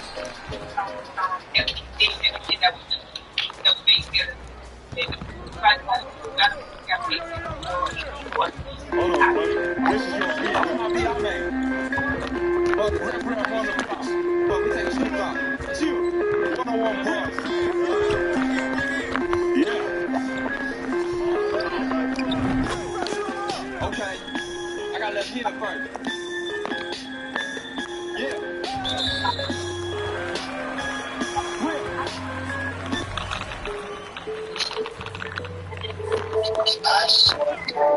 Hey, my eyes are up here, Dan told me.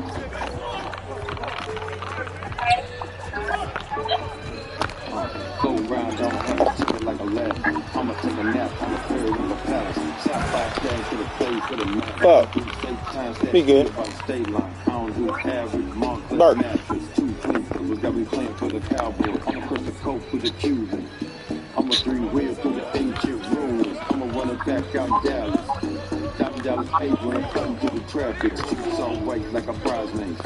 Every last bit of Philadelphia. Really? No, I'm getting blocked. I got y'all. I keep getting blocked.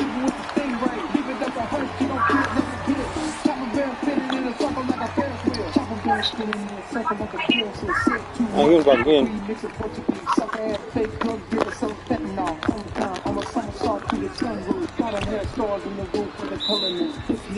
I got blocked.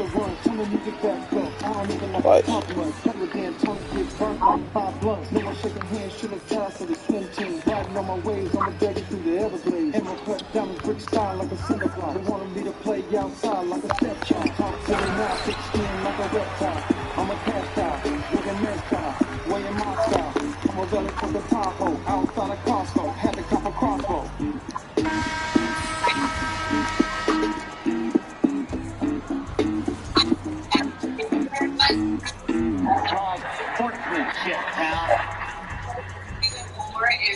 Stay out the way. 8.5 degrees. Back in the house. I want to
There are currently more than 750,000 unfilled cybersecurity jobs in the U.S. The Google Cybersecurity Certificate was made to fill that gap. With hands-on training, recruitment support, and access to a wide network of employers, this program provides the necessary skills to begin a career in cybersecurity. One of the best defenses against cyber attacks is a growing workforce trained to stop them.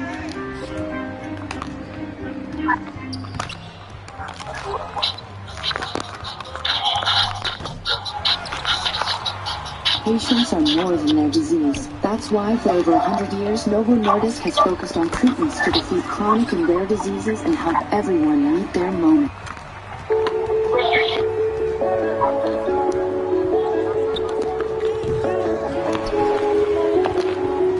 Hey.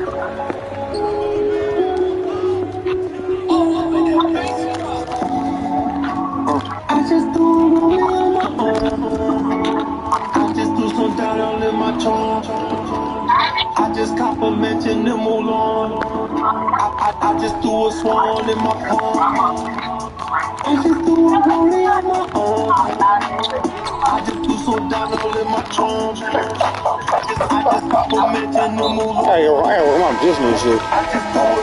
Hey, my goddamn business shit. Only button on my left. Don't think I won't do it. Oil in my cup. Look like transmission fluid. Pouring codeine in the back of the Buick. Pouring codeine over ice. What orange soda you want? I sure tried to have a wife. Still living my life. Can't get married. Why? Cause I'm married. Cause I'm married to the mall. Bitch just hit it, don't quit your day job.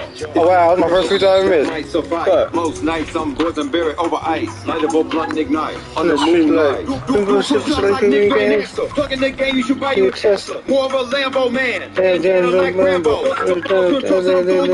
I make more sense than a candle. Ice Rolex and I send it to Santa.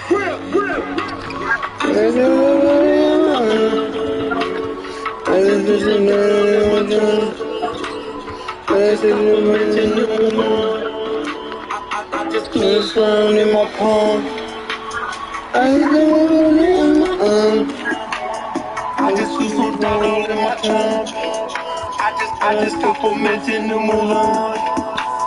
I just do a swan in my palm. Rain shine on a bright night. Roll and shine like a bright light. Stars gonna still be my nightlight. Just a good life, just a good life. You can see I'm eating what it looked like. The struggle made me, I'm rich, lazy. Eyes hazy, don't try to play me. Lost love when they betrayed me, but it's all good, baby, baby. Life good, baby, baby. And I wear plain on the day. I miss it. Never let them play me, fuck you if you try. You know my life ain't a but how are they missing these fucking nuts? I'm gonna rise up and everything. Just like a light in the sky. I'm a trash. If it's about the money, then I'm paying the minute. I say you niggas ain't very religious. The only God I said I know is these riches, What a bright life that I live. This plain Jane said on my wrist. It's a praise said, yeah it is. So I got to know what it is. I stand by me on my own. I just do some down in my zone. I just complimented them alone. Don't look out. I just threw a swan in my pond. I just threw a rollie on my own. I just threw some down all in my trunk. I just complimented them alone. I just threw a swan in my pond. I just got an ugly on my own. Iceberg Simpson, Iceberg Simpson, Iceberg Simpson, Iceberg Simpson. Niggas sipping drink in my song. Only fuck with hoes who rock. Don't see in the bond. Are you serious? Don't see in the bond. Only fuck with hoes who rock. Don't see in the bond. 7 butt niggas sipping drink in my song. Only fuck with hoes who rock. Don't see in the bond. Don't see in the bond. Don't see in the bond. I clean up my fucking shots inside. I'ma stay Fendi on my brain. Gotta stay paid, stay on the front page. Staying in the press. Teeth on my chest. Iceberg season with some slugs across my vest. I got these bitches acting whole. Swing the boulevard. Crib crab pulling up with 5 ace cards. Maybe 5 jokers. Your bitch playing strip poker. I'm outside eating fried okra. With Oprah. Diamonds cross my Lena. Diamonds cross my two-seater. Bitches act like Aquafina. I'ma be a steamer. I'm a steam cleaner. Diamonds on my beamer. Diamonds on the BMW. Never been a scrub. No ice got my shoulder shrugs. Ice suit made by koala. Ice diamonds on my piece and chain looking like Mufasa. Look like Lion King. Driver seat brain. $50,000 for my silver wedding ring. 7 butt necklace. Drink in my song. Only fuck with hoes who rock. Don't see in the bun. Don't see in the bun. Don't see in the bun. Only fuck with hoes who rock. Don't see in the bun. 7 butt niggas sipping drink in my song. Only fuck with hoes who rock. Don't see in the bun. Don't see in the bun. Don't see in the bun. Only fuck with hoes who rock. Don't see in the bun. I'm a rock shade. Sounds like SuNDAy. On the front page.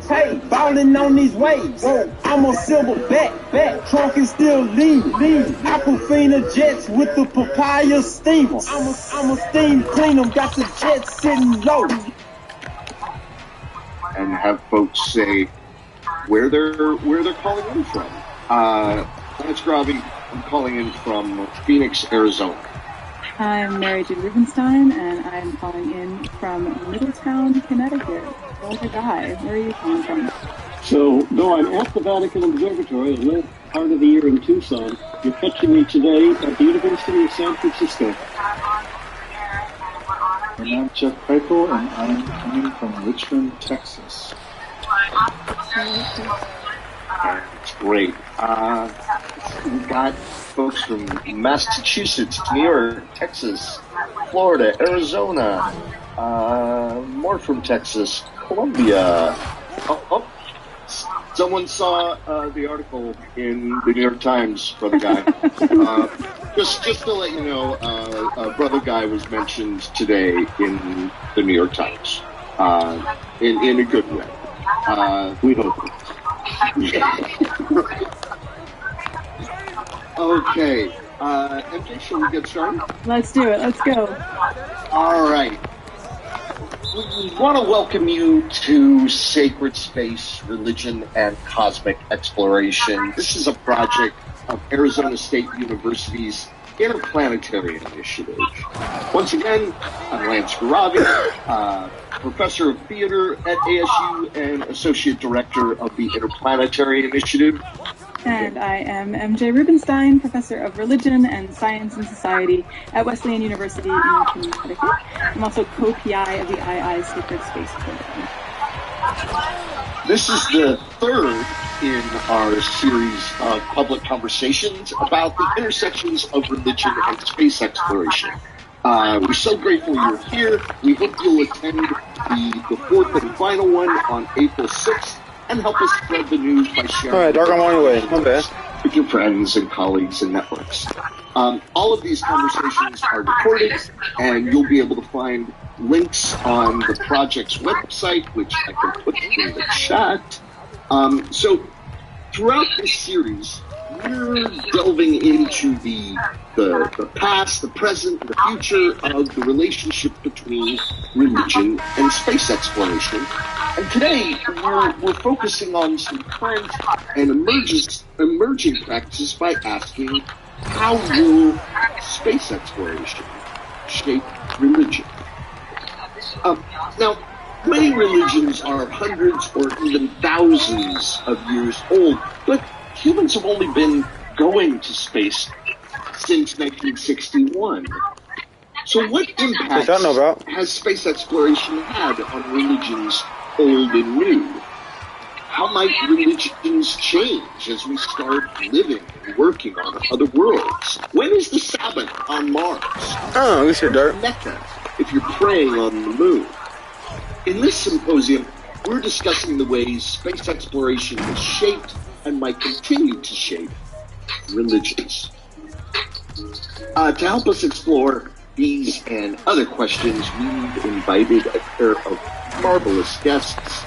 MJ? And I'm going to introduce the marvelous guests. These are Brother Guy Consolmagno, who is a Jesuit brother and director of the Vatican Observatory. He's the author of several popular books on astronomy and the relationship between faith and science, including the hilariously entitled volume, Would You Baptize an Extraterrestrial? In 2014, he received the Carl Sagan Medal for Excellence in Public Communication. And Jeffrey Kripal is the J. Newton Razor Chair in Philosophy and Religious Thought at Rice University. Jeff is the author of many books, including The Superhumanities, Historical Precedents, Moral Objections, and New Realities. He is presently working on a 3-volume study of paranormal currents in the sciences, modern esoteric and science fiction. And you can read more about our speakers on our website. I'm putting that in the chat right now. So you can look in there for their more detailed biographies. Speaking of the chat, in which I just posted something, please feel free to use it throughout our conversation to engage with one another as you're listening. If you've got ideas, if you've got links, if you've got references that you want to put across to, we will be monitoring the chat to make sure that there's no nonsense going on there. But we will be taking questions from the chat. If you have a question that you'd like to ask our panelists, please submit it through the Q&A button that's at the bottom of the screen. I got it. I got that thing down. Lance and I will be talking with the panelists until about 7:50 Eastern Standard Time, at which point we will turn to the questions that you've all submitted through the Q&A. So again, you can do that at any time as our panelists are talking. Our panelists will address those questions that you've given them for about 20 minutes, and then we'll be sure to wrap up at 8:15. So that's that. Let's go, Lance. Let's do it. Let's do this. The question that's organized in this conversation is, how will space exploration reshape religion? For both of you, what's the first thing that comes into your mind when you hear this question? Brother Guy, would you like to start us out? Well, the one thing that immediately I thought of when I heard this was a phrase that a fellow astronomer at the Vatican Observatory once said, "Are we making God big enough?" When you begin to understand the immensity of the universe, you can either be overwhelmed and terrified and you don't want to look, or you can be so astonished that in this enormous universe that God can still notice me. There's an example that I like to give. I give retreats, and one of the things I do is just show a series of images of the surface of Mars. Now, Mars isn't the universe. Mars is just the planet next door. And yet, for people to suddenly realize that Mars is a place that robots are moving on right now, that someday people are going to walk on, shifts their sense of who they are and how big the universe is. And I think especially in a religion that is a creation-oriented religion, like the people of the book, Islam, Judaism, Christianity, where we attribute to God the creation of the universe. The bigger the universe, the bigger God must be.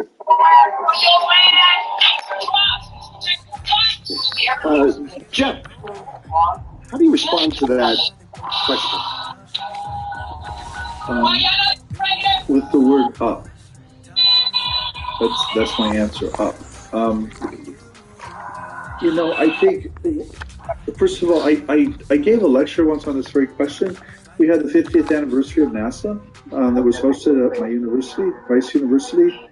Our football field is where JFK gave his famous shoot to the moon or go to the moon address. So it's the only thing famous that ever happened in our why on the moon? Stadium, by the way. And I was asked to speak to this 50th anniversary event about the effects of space exploration on the religious imagination. And what I said was the same thing I'll say here. I think for millennia, human beings were basically locked on a two-dimensional surface of the Earth, and so transcendence was always this third dimension. It was always up. And we still see that today in near-death experiences and all kinds of religious art, where the assumption is that transcendence is up. But with space exploration, of course, there is no up. And we've been up there, and there's no heaven up there. And so I think that's a tremendous challenge. And I think what you see in the modern world, going back at least to the 19th century, where this cosmology began to shift, is you begin to get new imaginations of what transcendence is. And those move into, frankly, hyperdimensionality with the rise of geometry and mathematics. And those also move into evolutionary biology with a sense of evolution in a kind of teleological or directed way. So I think space exploration has been profoundly influential. But I don't think any of these changes are integrated into our public understanding. I would throw as an analogy to that, because I think that's brilliant, the way that light and dark has been used in religious imagery, assuming that nighttime is dark. And it isn't anymore. We've got electric lights, we've got light pollution. We all know the phrase, it was a dark and stormy night. When was the last time you were in a stormy night and it was dark out? Stormy nights are brightly lit now. And it means that the imagery that we use, the metaphors we use to try to explain the transcendent experience, aren't working the way they used to. If I could add to that, I mean, so my early career was all thinking about human sexuality and religion. And, if you look at almost all religious traditions, they had an agricultural model of human sexuality. They thought the man planted the seed in the field of the woman, and therefore the essence of the person was, of course, in the seed. It was in the male. And that then generated a whole set of values and a whole set of patriarchal and notions about maleness and femaleness. And, well, we know that's just wrong. I mean, look, we know there are chromosomes, and it's a 23-23 kind of even split. And we know all kinds of things about genetics now. But that has not filtered down into our religious imagination about what gender and sexuality is. And I think the same is true with this notion of up and transcendence. It just, I see this in a lot of my experiencers or materials, this notion of transcendence shifting, but I don't see it in the religions themselves. So, if I can follow up on this, what do you think would have to happen with our experiences of space or of science or new knowledge or what have you, in order for it to have the kind of impact that you say hasn't occurred yet, in order to integrate this conceptually, metaphorically, narratively, perhaps, in I wanna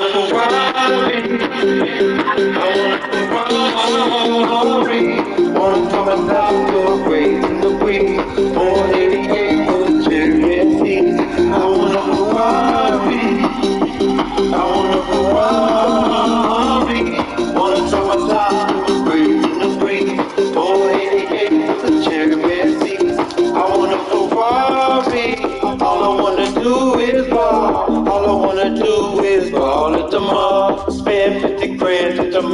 myself. I buy new chains for all of my dogs. There's hell. All of my sharks are getting new charms. Glowing in the dark tattoos on all our arms. Speakers hitting hard, setting off forlorn. Chopper bells spinning like the top of the Parmesan. I ain't eating till the sun goes down and thought it was Ramadan. Yellow diamonds look like the sun or something. Top down, windows up, don't even matter what they on. I want a Ferrari. I want a Ferrari. Wanna drop my top till my grave in the breeze. 488 with the cherry seat. I want a Ferrari. I want a Ferrari. I want a Ferrari. I want a Ferrari.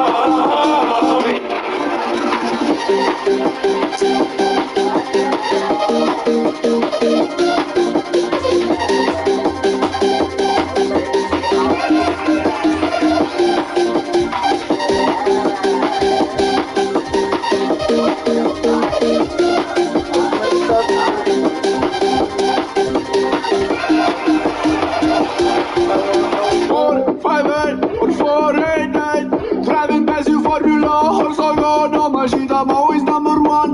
From Korea to Japan, yeah, you know I'm pretty pussy double champion. So, I am Ferrari, I do recommend your girlfriend. They very like this car. Rosso, Corsa, Spider, Waste, Dom Perignon, in my case, Armani, very fast, I've been lifting weight, yeah. Sick of that, why you driving very fast? Pedal to the metal, shopping, super bad shoes, my hair is my friend, we be spending the weekends, I'll take a Lamborghini, cause Enzo is my dad.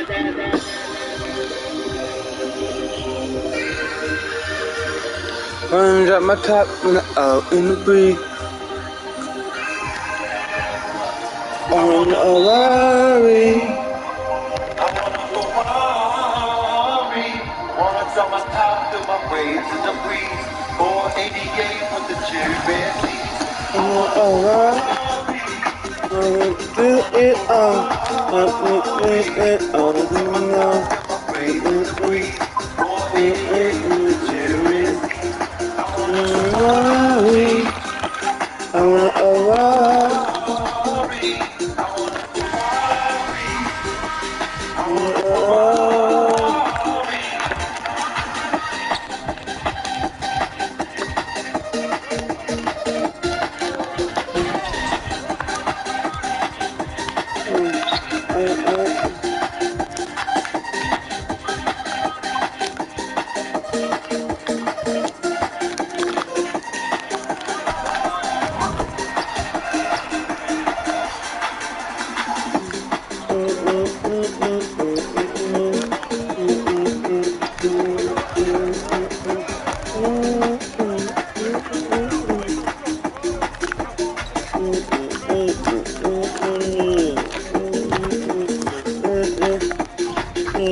Oh, she's down there.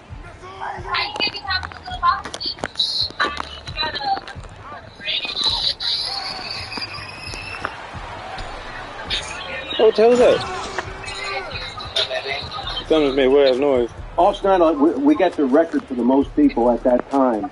Ron Fuller said they ever drew in Montgomery, Alabama. That's what I was talking about. Okay, go on. So I worked with Idol for 10 weeks. And then when I went into Atlanta for Oldie Anderson, when he was championship president in Georgia, when Vince McMahon had bought him out, and we had that shitty time slot, and I was one of the Hollywood Blondes, the national tag team champions with Ted Oates. They had the first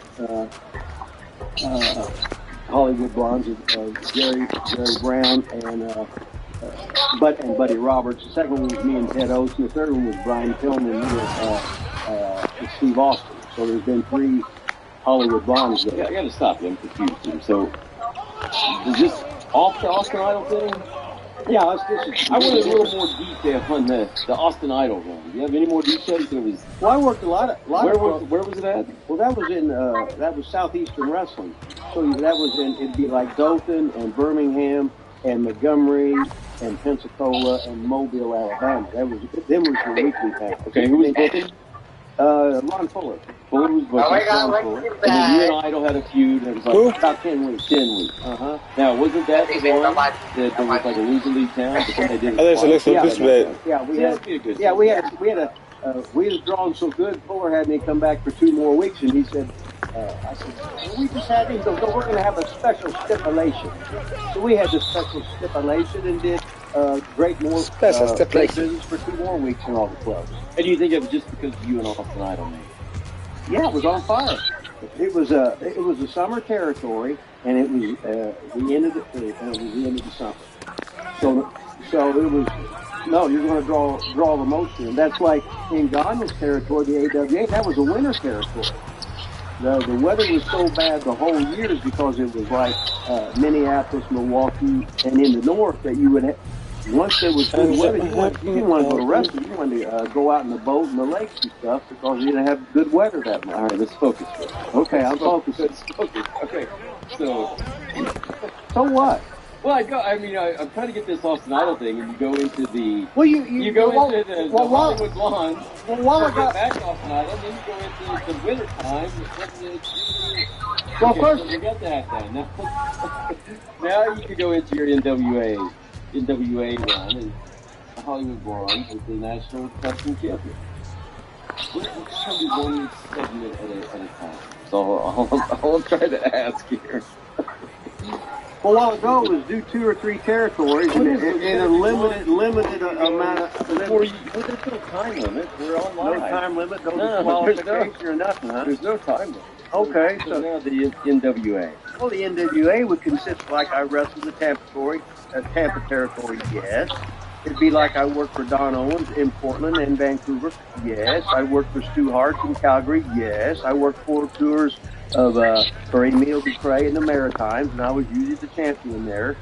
And all the guys wanted to work with me because I could have a match with anybody, and you could get in and get out and not get hurt. Okay, let's go on into Adrian Street. Okay, you had a lot of feuds with Adrian Street. Well, I had a 6-month feud with Adrian Street. Where was that at? That was in Continental, which was basically southeastern from all the way down to the Gulf Coast, but we went all the way up to Knoxville. We added some more TV markets. So I worked with Adrian. I was trying to tell you first said it. Probably the second weekend, and it was so good. Fuller, he just kept going, kept going, and I told him as the feud was getting over with, I told Fuller I was leaving because I couldn't follow it. It was just so good because I had Brenda as my valet and he had Linda as his valet, and we just meshed in the place. And we never got in the ring with prearranged bullshit. We just fed off each other because I was a veteran by then, but Adrian had he'd been wrestling since he was a teenager, and he was way older than me, so he was just so great. He knew everything, and he'd been such a hated heel, so when they turned him babyface, they loved him because they used to hate him. Okay, so were you guys like in main events and stuff at that time? We was either main event or semi-main event. Were any of those ever for like the title? Well, we'd always fight over the Southeastern title, and as a heel, Adrian's big thing is he straight hated the pink as a heel. So we was always fighting over the pink belt. All right, there you go. That was good. Okay. Anywhere else that you would like to mention? Well, we just had the only place I worked underneath was for Bill Watts in Mid-South, and my hair was dark, and he paid me above I should be getting because he knew I was good. And I should be more of a threat. Like he was putting me out to do TVs for Fritz Von Erich. Like I worked in Dallas and Fort Worth, and Bill Watts paid me more than I was making more with Bill Watts underneath, and I didn't have didn't have to worry about drawing, or worry about gaff or anything like that, and the money was there. It was just a great time. So I worked for Wahoo in Tampa.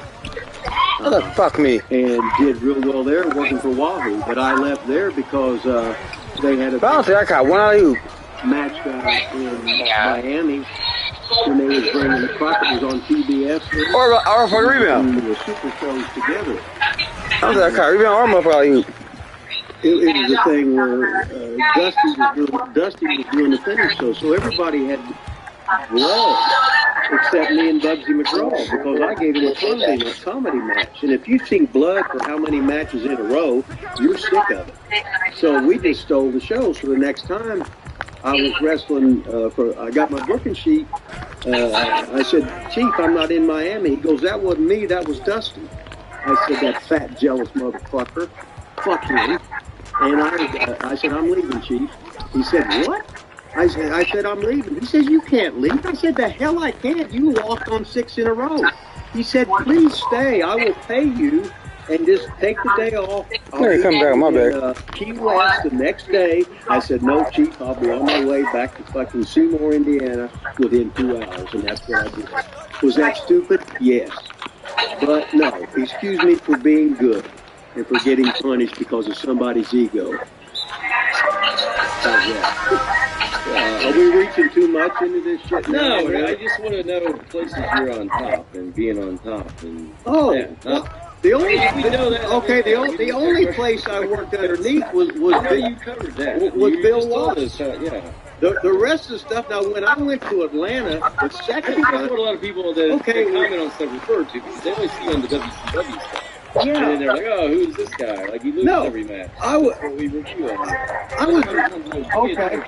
You were like basically on top, room money, so to speak, main event. With promoters. Okay. Well, I was going to. Well, I was the booker in Puerto Rico. I was the booker. You getting pissed off at Dusty Rhodes sending you over or whatever? Yeah, I got pissed off. Fuck him. I was the booker in Kansas City. So, but I didn't need to have the top belts because I didn't need them. I knew how to get over. Somebody didn't have much experience. No, I meant to be champion. I didn't need the help. They did. But I was a partner with Lanny, Angela, Garvin, Bob Weir, and Bob Morgan Jr. in ICW. I was a business partner with Danny Davis for 20 years in OVW. So I did shit people in this business dreamed about. And you say, well, how can you cheat? Oh, fuck you, fucking marks. Don't know fuck all about anything. Open your goddamn fucking mouth. Shut the fuck up. That'd be like me getting on some pro basketball coach if he don't know nothing because I played sandlot basketball outside of Seymour guys in fucking park. Just shut the fuck up. God, there we go. How's that? Big gold and a billfold, so swole that I can't get this shit closed. So I money fold and rubber band wrap. Did it come back? Hulk Hogan. He is one of the most controversial people in wrestling history, but despite all the bad things he's done, you can't deny that he's had a huge influence on the business ever since the 80s. From helping launch the golden era in wrestling, and then the Attitude Era, from helping kill WCW to nearly killing TNA. I got one thing to say about Six Sides. You had it. It had only got you so far. Now we're taking you all the way down. It's safe to say that the Hulkster has shaped wrestling into what it is today, for good and for bad, which makes it hard to imagine that history would have gone very differently if Vern Gagne wouldn't have been so freaking stubborn.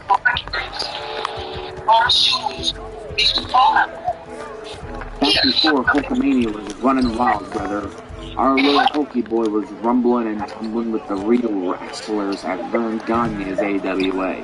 Real wrestlers such as Wahoo McDaniel, Ken Matera, and Bugsy Hoff. I got good news for you, baby. 911. While he was there, Hulk starred in the famous movie, The Rocky III. Because of that movie, he got a lot more eyes on him. He got a lot more fans. He got so popular that Vern Diamond just had to capitalize on it. So the match was made.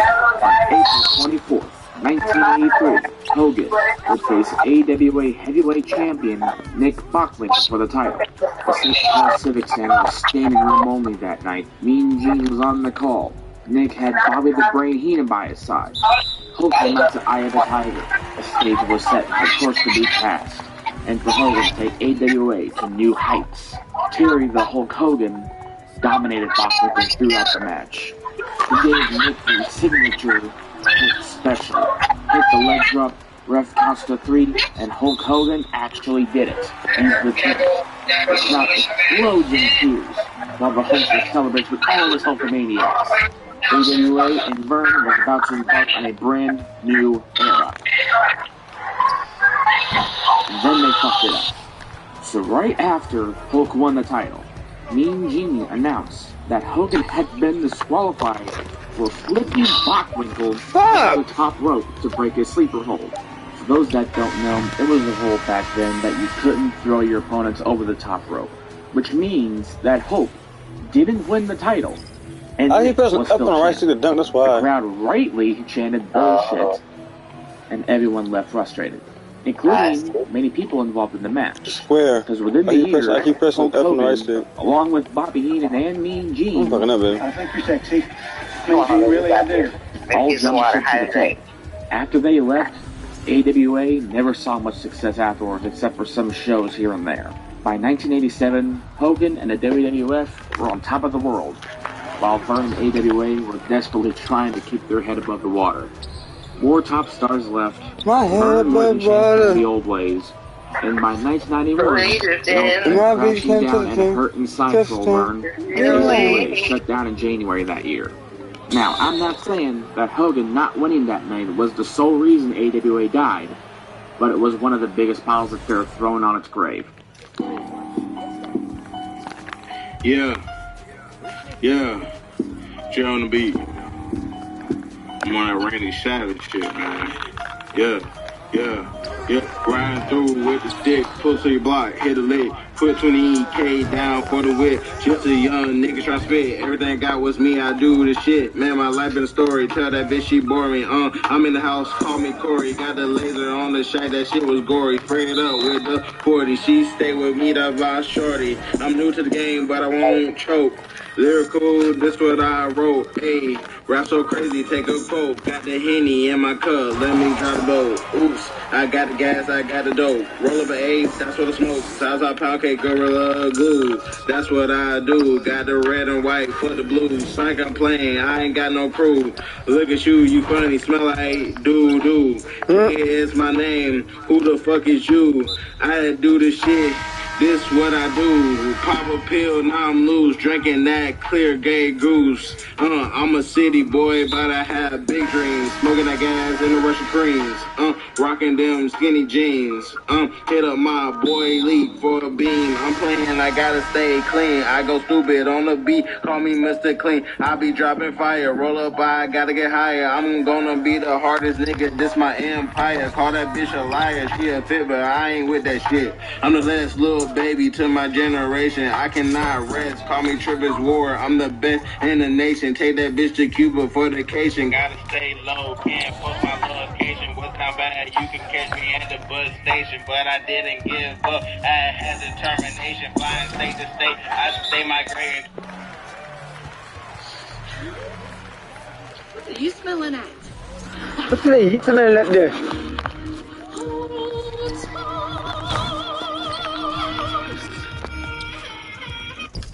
Food on Bieber's side. Any reasons why I'm this way, my all right, Jay. You sorry. You know what got like a. You know what it is. What up, Buzzman? Back on the Beard Buzz video. Casey, cool. We're checking out Drake and Central C. Cinch.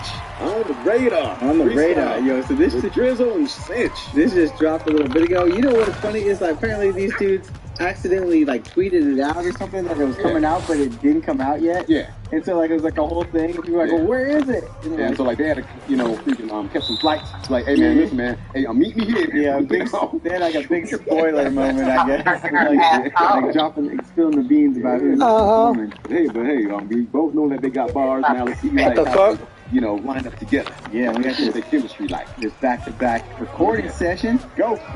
Cheers, Buzz fam. Let's do it. Go. On the Radar Radio. Stand clear of the closing doors, please.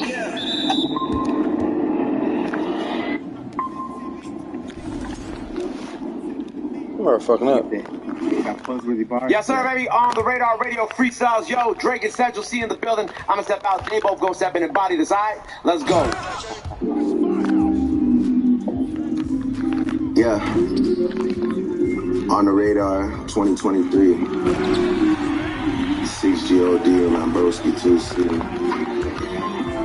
You know what it is. Madness and badness.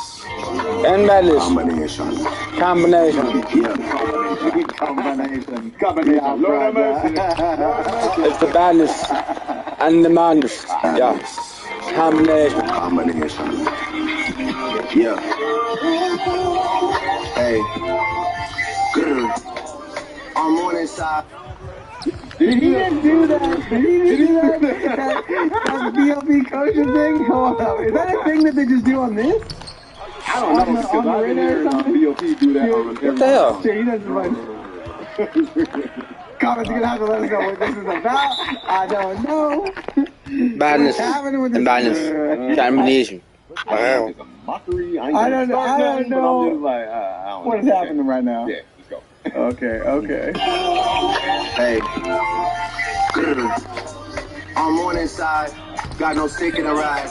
If I take flicks with the guys, I gotta put emojis over like 3 faces, cause the feds can't see those eyes. People I shouldn't be beside. When I was an actor, they would go Stratford just to sell food on Bieber's sides. Plenty reasons why I'm this way, my dude. Alright, Drake. Got like emojis. Yeah. No, that's what she's saying, I guess. The guys, I gotta put emojis over like 3 faces, cause the feds can't see those eyes. People I shouldn't be beside. When I was an actor, they would go Stratford just to sell food on Bieber's sides. Plenty reasons why I'm this way, my girl, that's just one reason why. I seen you around at Soto with Milkman, baby. You love all some idiot guys. Obedient guys, jokers and comedian guys. You know I'm like 6'2" and the right shoe lover. You love all some medium guys. I wanna be one of Yo, I'm like 6'2". You know I'm like You living on that medium. That's not even tall. Medium guys, you know I'm like 6'2" and the right shoe lover. You love all some medium guys.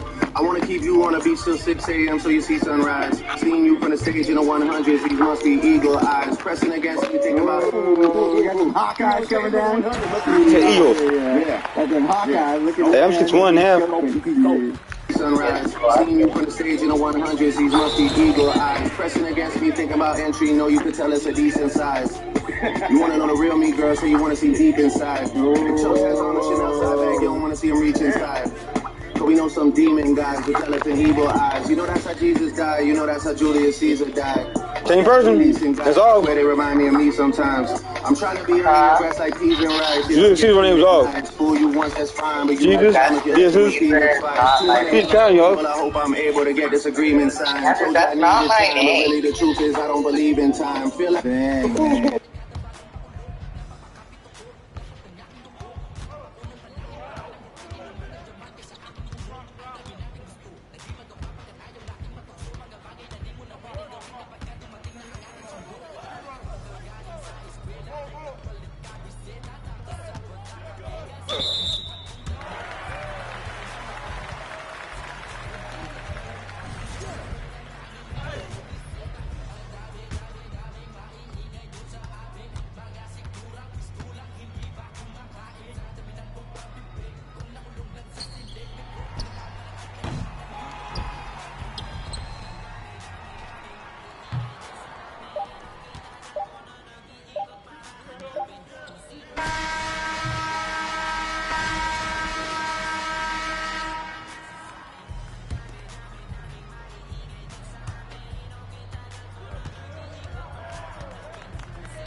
stay in a whip when I jump out quick, don't park it. I can lean out the window and horn it. I'm on the same players, the players at Charlotte. Big fish in this thing, no arm bands. I got backstroke, I'm swimming a shot. Drop me in the jungle, tree to tree, start swinging like Tarzan. 24-inch on the rims on the Benz, I'm doing donuts and skidding on tarmac. Sick of these high-rise buildings, flip the script, now I'm living on farmland. Damn, man, I'm flipping the script. I'm tired of the city. I'm out. I'm going to find me a... My acres. Yeah. You know, and I have like a little straw in my mouth. Yeah, I'm moving out. Yeah. Moving out on the farms. I'm skidding on tarmac. Sick of these high-rise buildings, flip the script, now I'm living on farmland.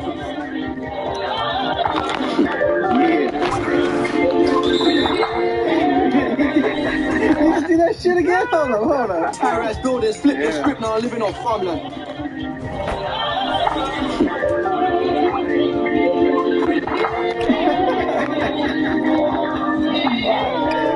All right.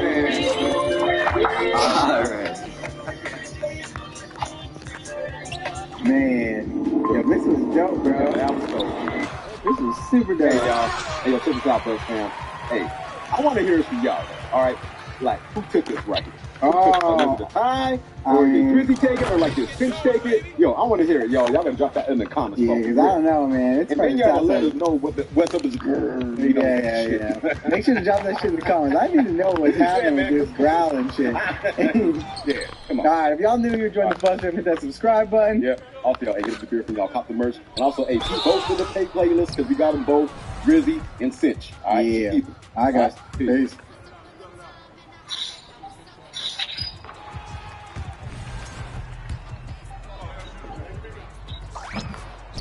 They might try to take you out. He ain't lying. All right, Drake. All right, nigga. Damn, I didn't think this day was gonna come.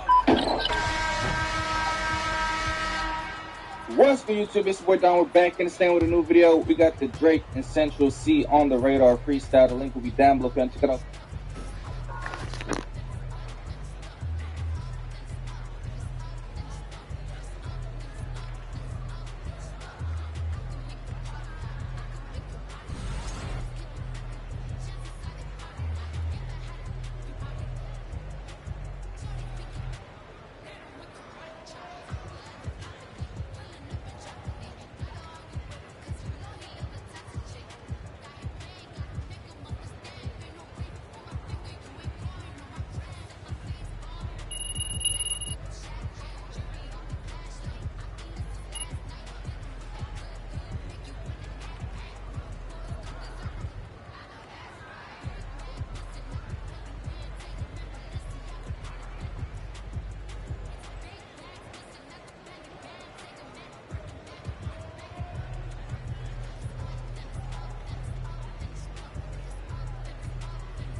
Bad for him, I thought.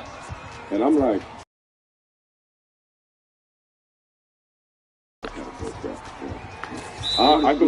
I got in the wrestling to go to work. I didn't get into it to be you know, best buddies with people and all the other bull crap that goes with it. I come to work, to do my job, and that's pretty much all I cared about, to be honest. You know, people always ask me, you know, when I'm doing podcast stuff, tell stories and stuff. I don't have any stories. Unless somebody can jog something in my mind. I was doing some stuff the other day.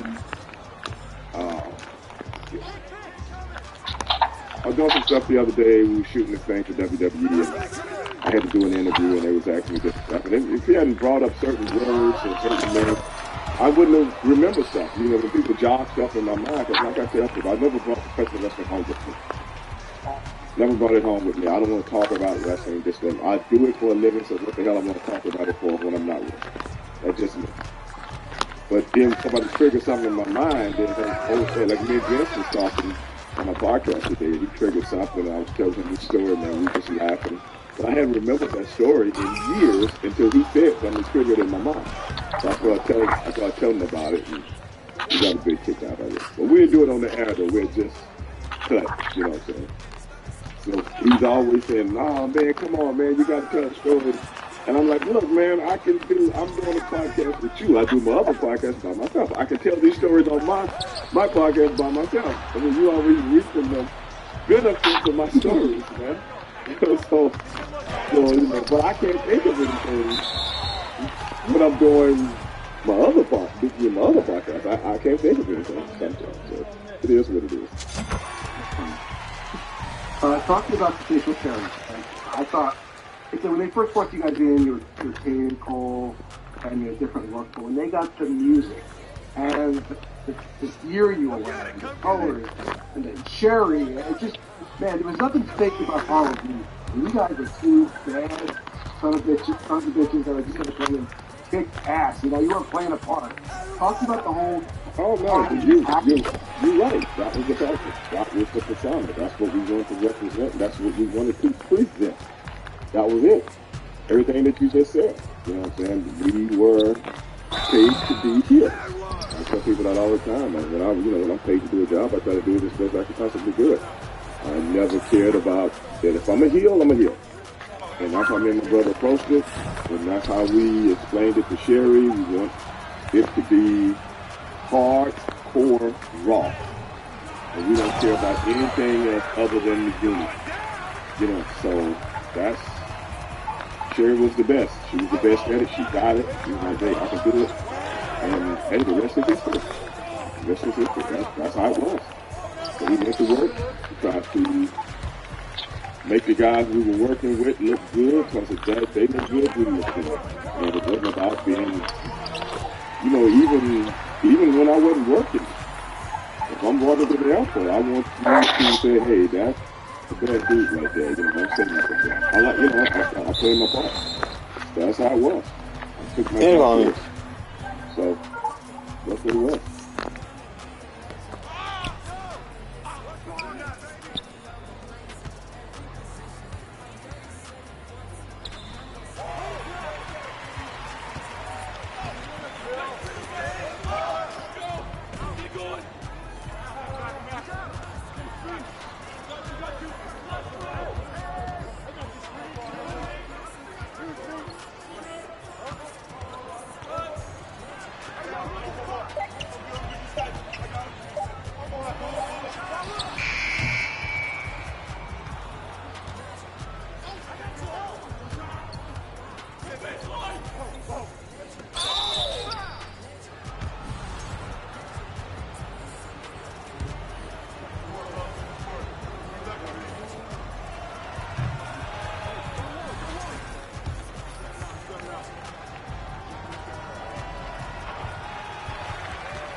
My bad, y'all. I was talking to my son.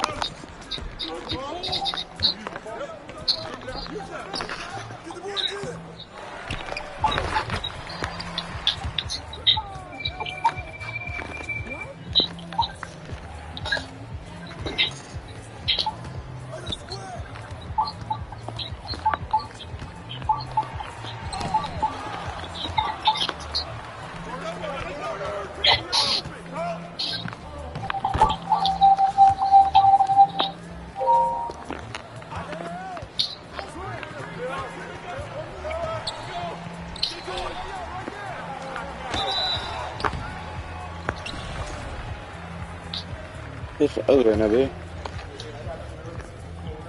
music style.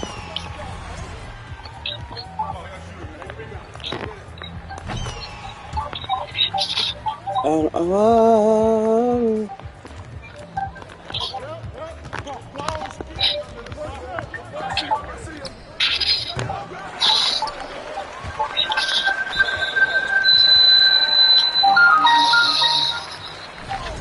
brings them up and breathe. All I'm gonna do is all I'm gonna do is all more.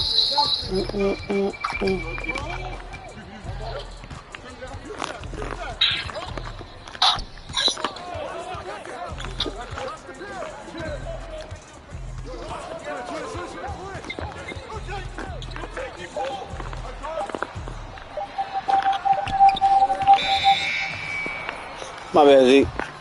I was on your way and shit. My bad, dog. I think my game.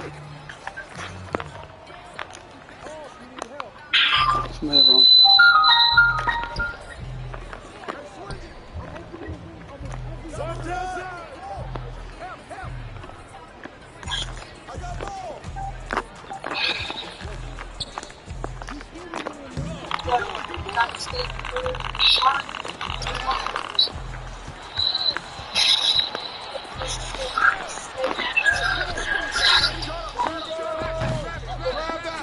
Did some bitch.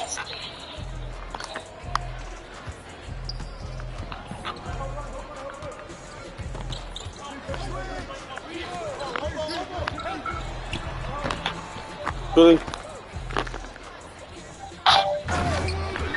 I was supposed to lay up.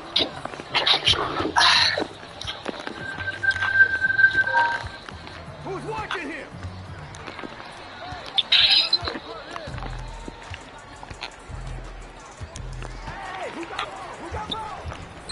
I can't even go. I'm trolling. I hate trolling, baby.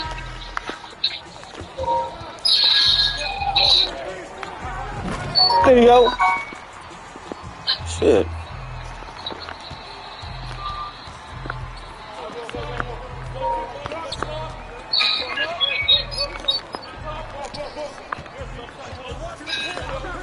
Navigate.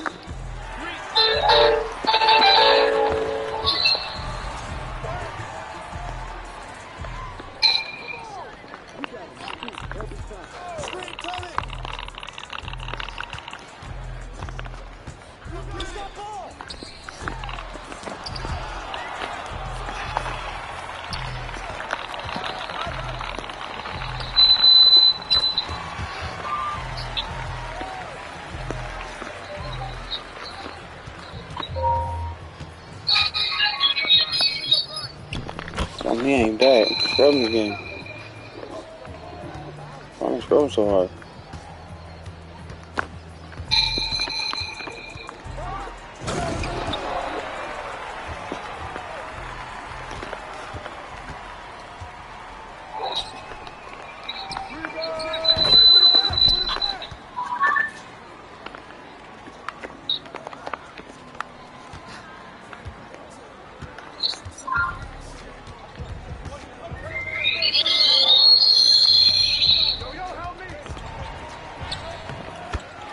Oh, that was nice.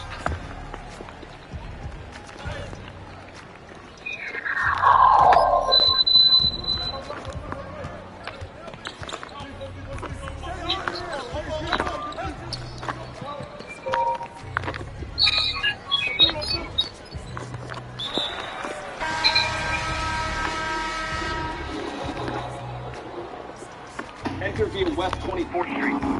North corridor, hurry! Every second counts here. Network stops are covered. Take to OR3. Next level moment, me, the next level network. Transplant received. AT&T Business, the network more businesses choose. Whether you're breaking the flat or breaking the laws of gravity, Cliff Bar is the ultimate energy bar. Purposefully crafted with a blend of protein, fat, and carbs. Because the more good you put in, the more great you get out.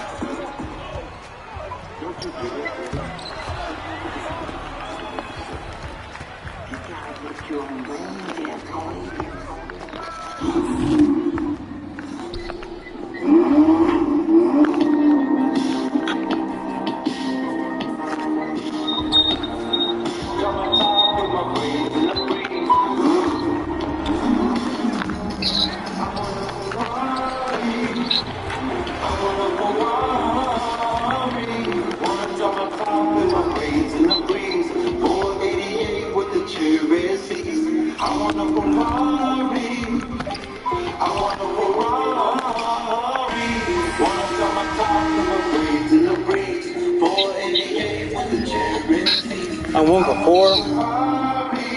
I think that's good. All I wanna do is ball at the mall. Educate, I ain't even play the game. Now I'm gonna whoop your ass, Sharara. I wanna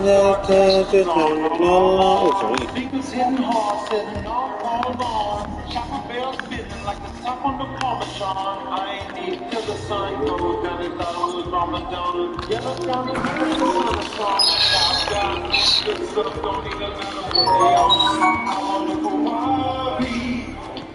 I wanna Ferrari. Raising the breeze. 488 with the cherry seats. I wanna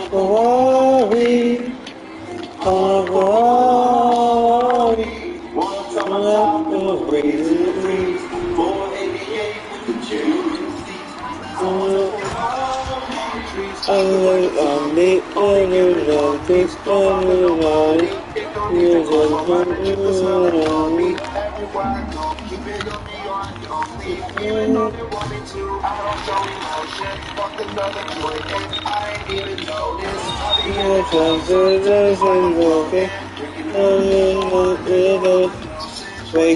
Makeup, another one. You say I got everything. I say I ain't got enough. Wake up, make up, turn on another one. Still waiting for the day I see the sun. I want a Ferrari. I want a Ferrari. One of my top with out in the beat. 488 with the cherry. I want a Ferrari. I want a Ferrari.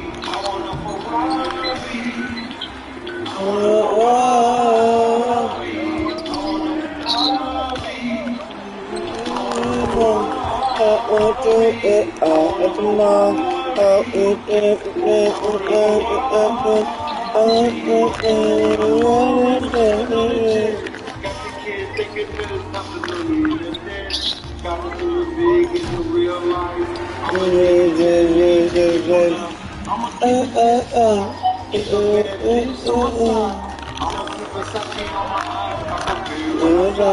Waiting to breathe.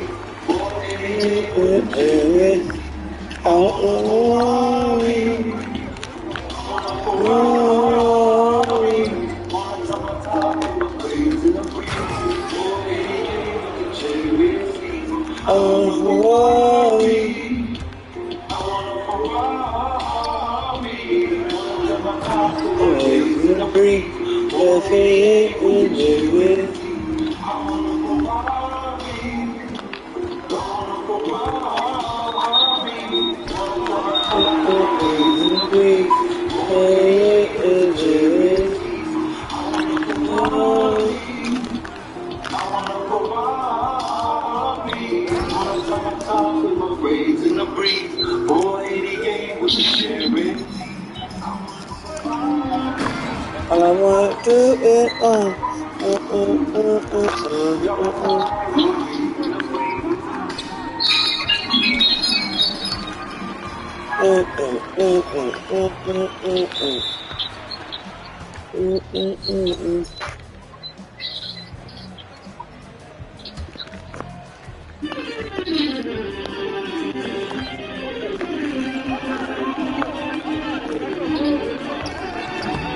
Killer taste. Killer nutrition. asshole. Dave's Killer Bread. Bread amplified. Yeah, that fucking page in front of me, that's why. This economy? What are we, rich? Are we rich? We can get. Ah! I heard about this guy on the news that serves a very rare species of fish. Highly illegal. Man, I start doing that contact dumb shit. I start fucking putting on them fucking legs and shit.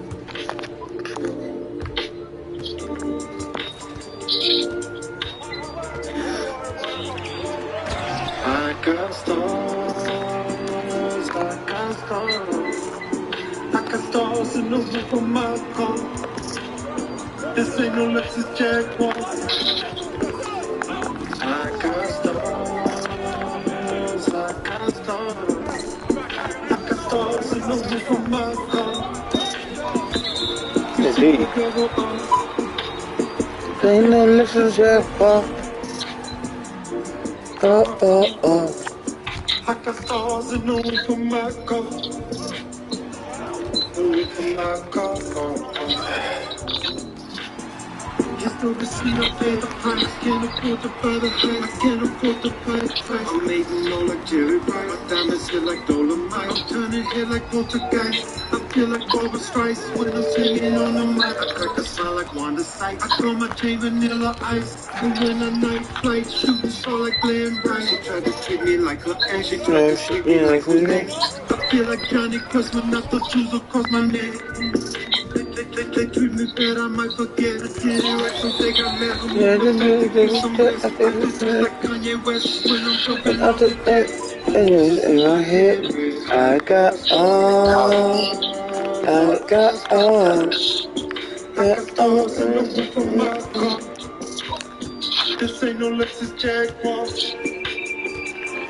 I got stars, I got stars. I got stars in the roof of my car. You see the double R. This ain't no Lexus Jaguar. I got stars in the roof of my car. The roof of my car. First of all, who pays the bills? Who opens up new rounds? Kiwi key to turn the wheel. I'm not a thief, I sleep with steady cherries. Yeah, I'll make them in. She told me I was welcome here. My diamonds crystal clear. In the Rolls Royce rearview mirror. I might be closer than up here. I can't let counterfeits get near. She can't show the checks up here. I disappear like Copperfield. I changed my name like David Blaine. Kenny Omega comes out and says they planned that? No, because he can't say we effed up a spot. So he came, oh no, bro, that was planned. That was planned. We wanted the fans to think he broke my, get.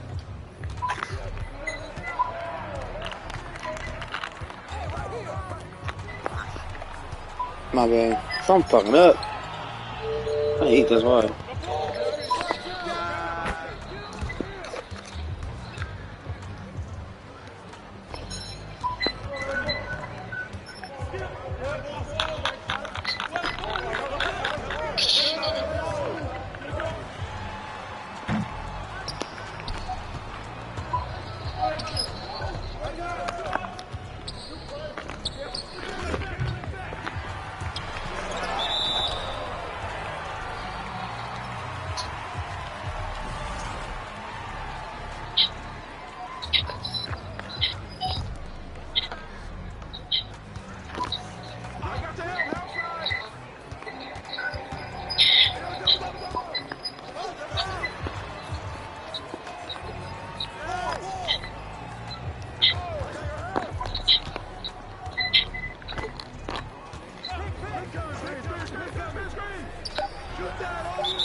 What?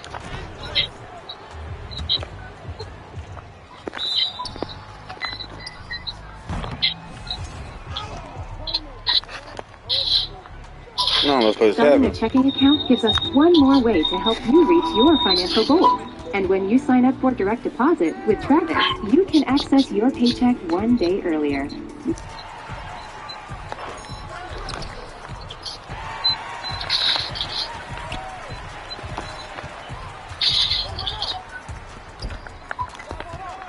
Making life and your new checking account experience unexpectedly easy. I'm still fucking rebound.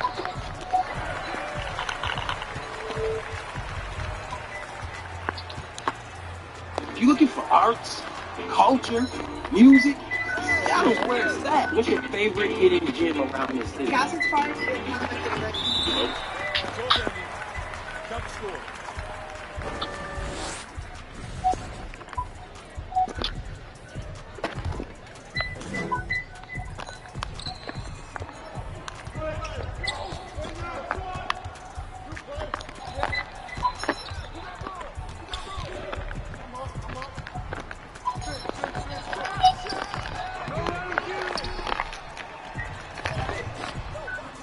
I'm coming around. Y'all need to eat, man.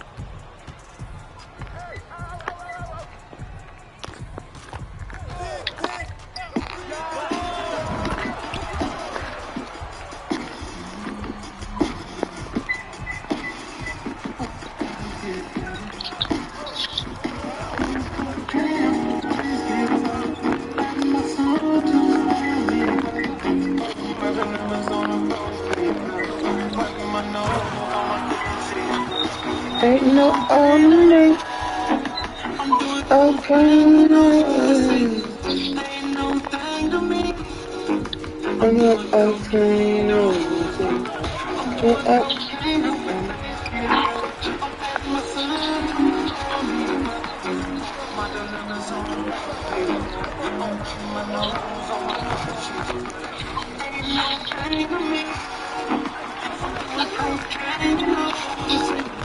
I try to pump fake that bitch.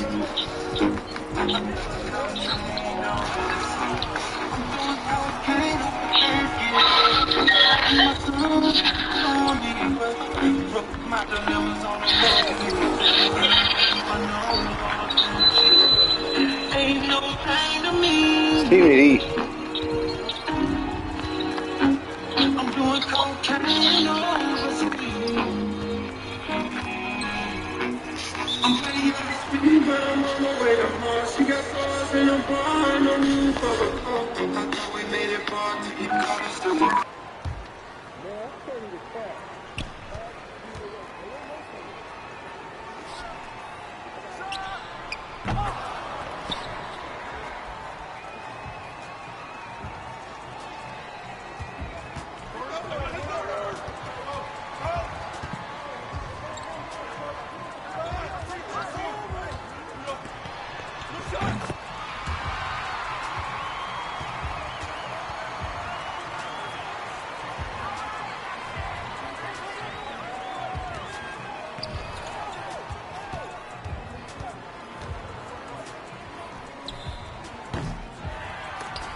Straight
that force, man.